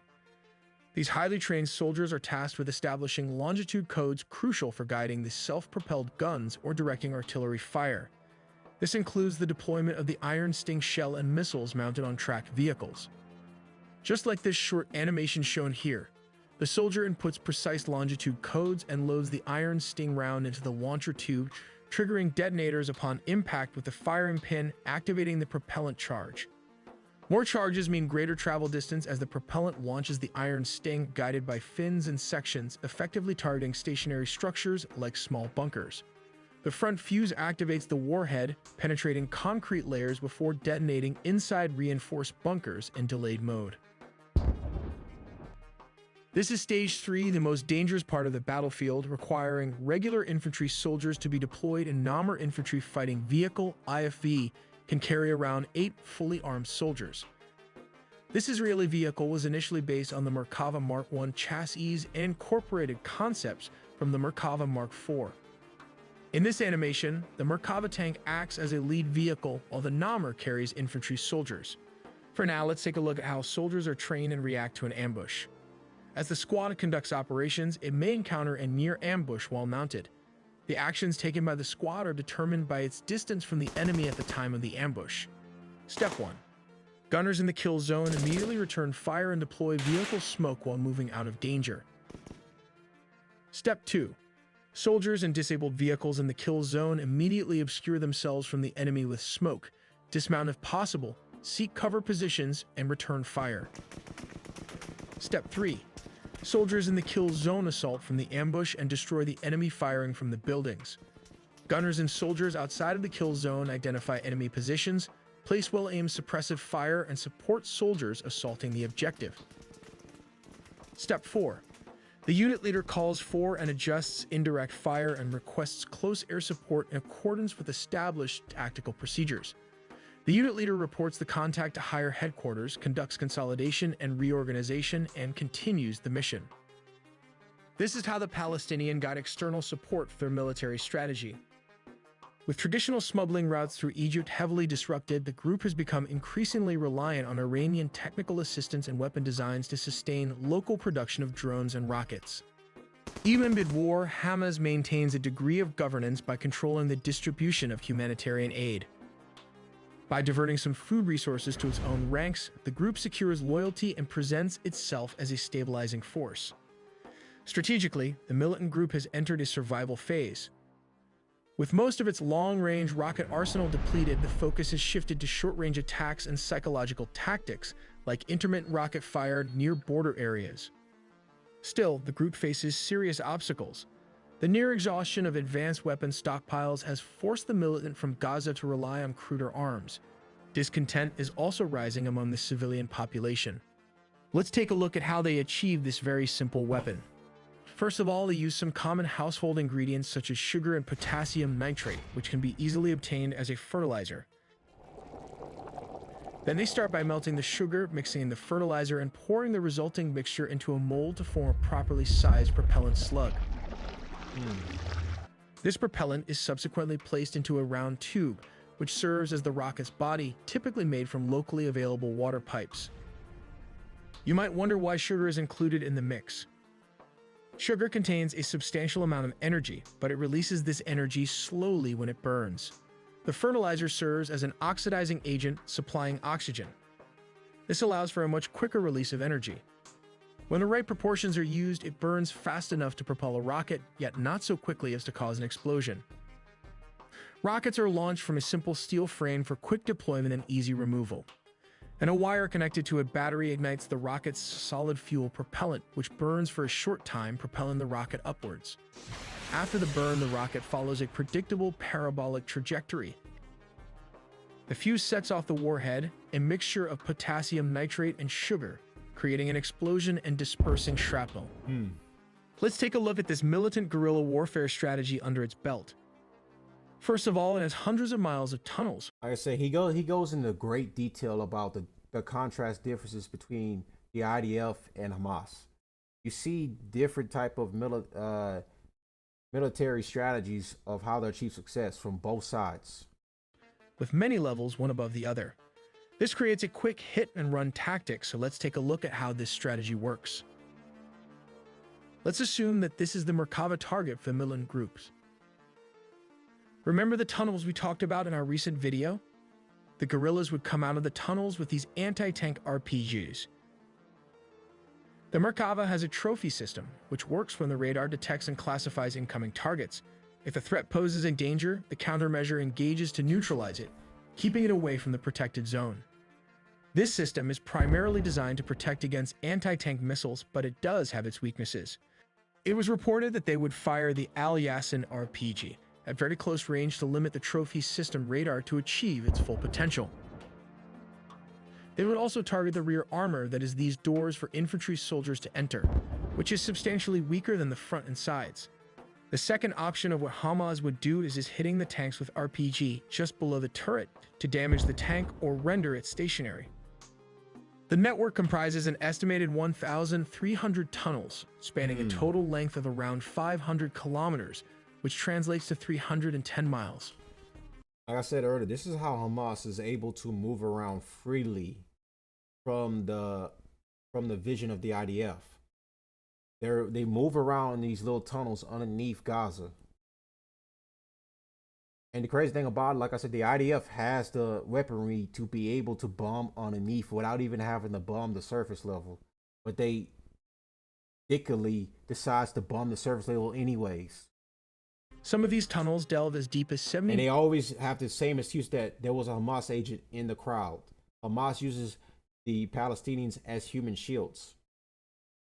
Yeah, I don't think Hamas, the ones that are running to the food stations to get their aid, when they get shot in the back of the head, I don't think they're among those people. And most of them are children running there to simply get aid. They run into the aid trucks just to want to be able to eat. And yet they get shot in the back of the head just for their effort. Meters, which is around 230 feet underground. Reports indicate that the majority of the tunnels are merely 2 meters high and 2 meters wide. They use multiple layers to create something called a metro. The tunnels are usually hidden within city buildings. At level 1, you will find the entrance as well as a launch pad for the Kassan rockets. Level 2 features a reinforced tunnel, which uses concrete blocks with an arc to support the structure. On level 3, the deep tunnels require oxygen for the different levels. This is one of the reasons an oxygen generator or air ventilator is needed to transfer fresh air from the surface and distribute it to the different levels. Moving further ahead is level 4, which serves as a meeting room and sleeping quarters where they can rest or sleep. Level 5, interestingly, is another reinforced tunnel designed to support another base both below and on the sides of the underground metro. As you can see, there are lights and ventilating pipes running throughout the base of the tunnels. Level 6 is strategically placed as a weapon storage facility to prevent a cook-off in the event of an explosion. On level 7, you will find another storage area where explosive materials like fuel, petrol, or diesel are stored. This was strategically placed in case of an accidental explosion, and the doors are always closed or sealed. It is deep down where there is almost no oxygen, which is perfect in case of an explosion, as we all know fire needs oxygen. At level 8, you will find the most important room. This is where the control and command center is located. They use landline phones to connect all layers in the tunnel. Just a reminder, they don't use the internet, so all communication is done through these offline phones to prevent being hacked. Do check out our original animated video on anti-aircraft gun like the M2 Browning, how to fire at an enemy aircraft, and the ZU-23 and how to operate them. So that was a great explanation of how Israel plans to take over Gaza completely. And then it gives you that little subsection where they go over the contrast differences between how the IDF does military warfare compared to how Hamas does it. So I guess we're stop at 15:18 is the timestamp. So I want to thank everyone for go ahead and pull up my screen. Thank everyone for joining tonight's show. I'll be back on Sunday. Try to shoot for 8 p.m. Hopefully. We're gonna finish covering the interview, and then we're also going to watch Patrick McDavid on Jubilee for one capitalist versus 20 anti-capitalism.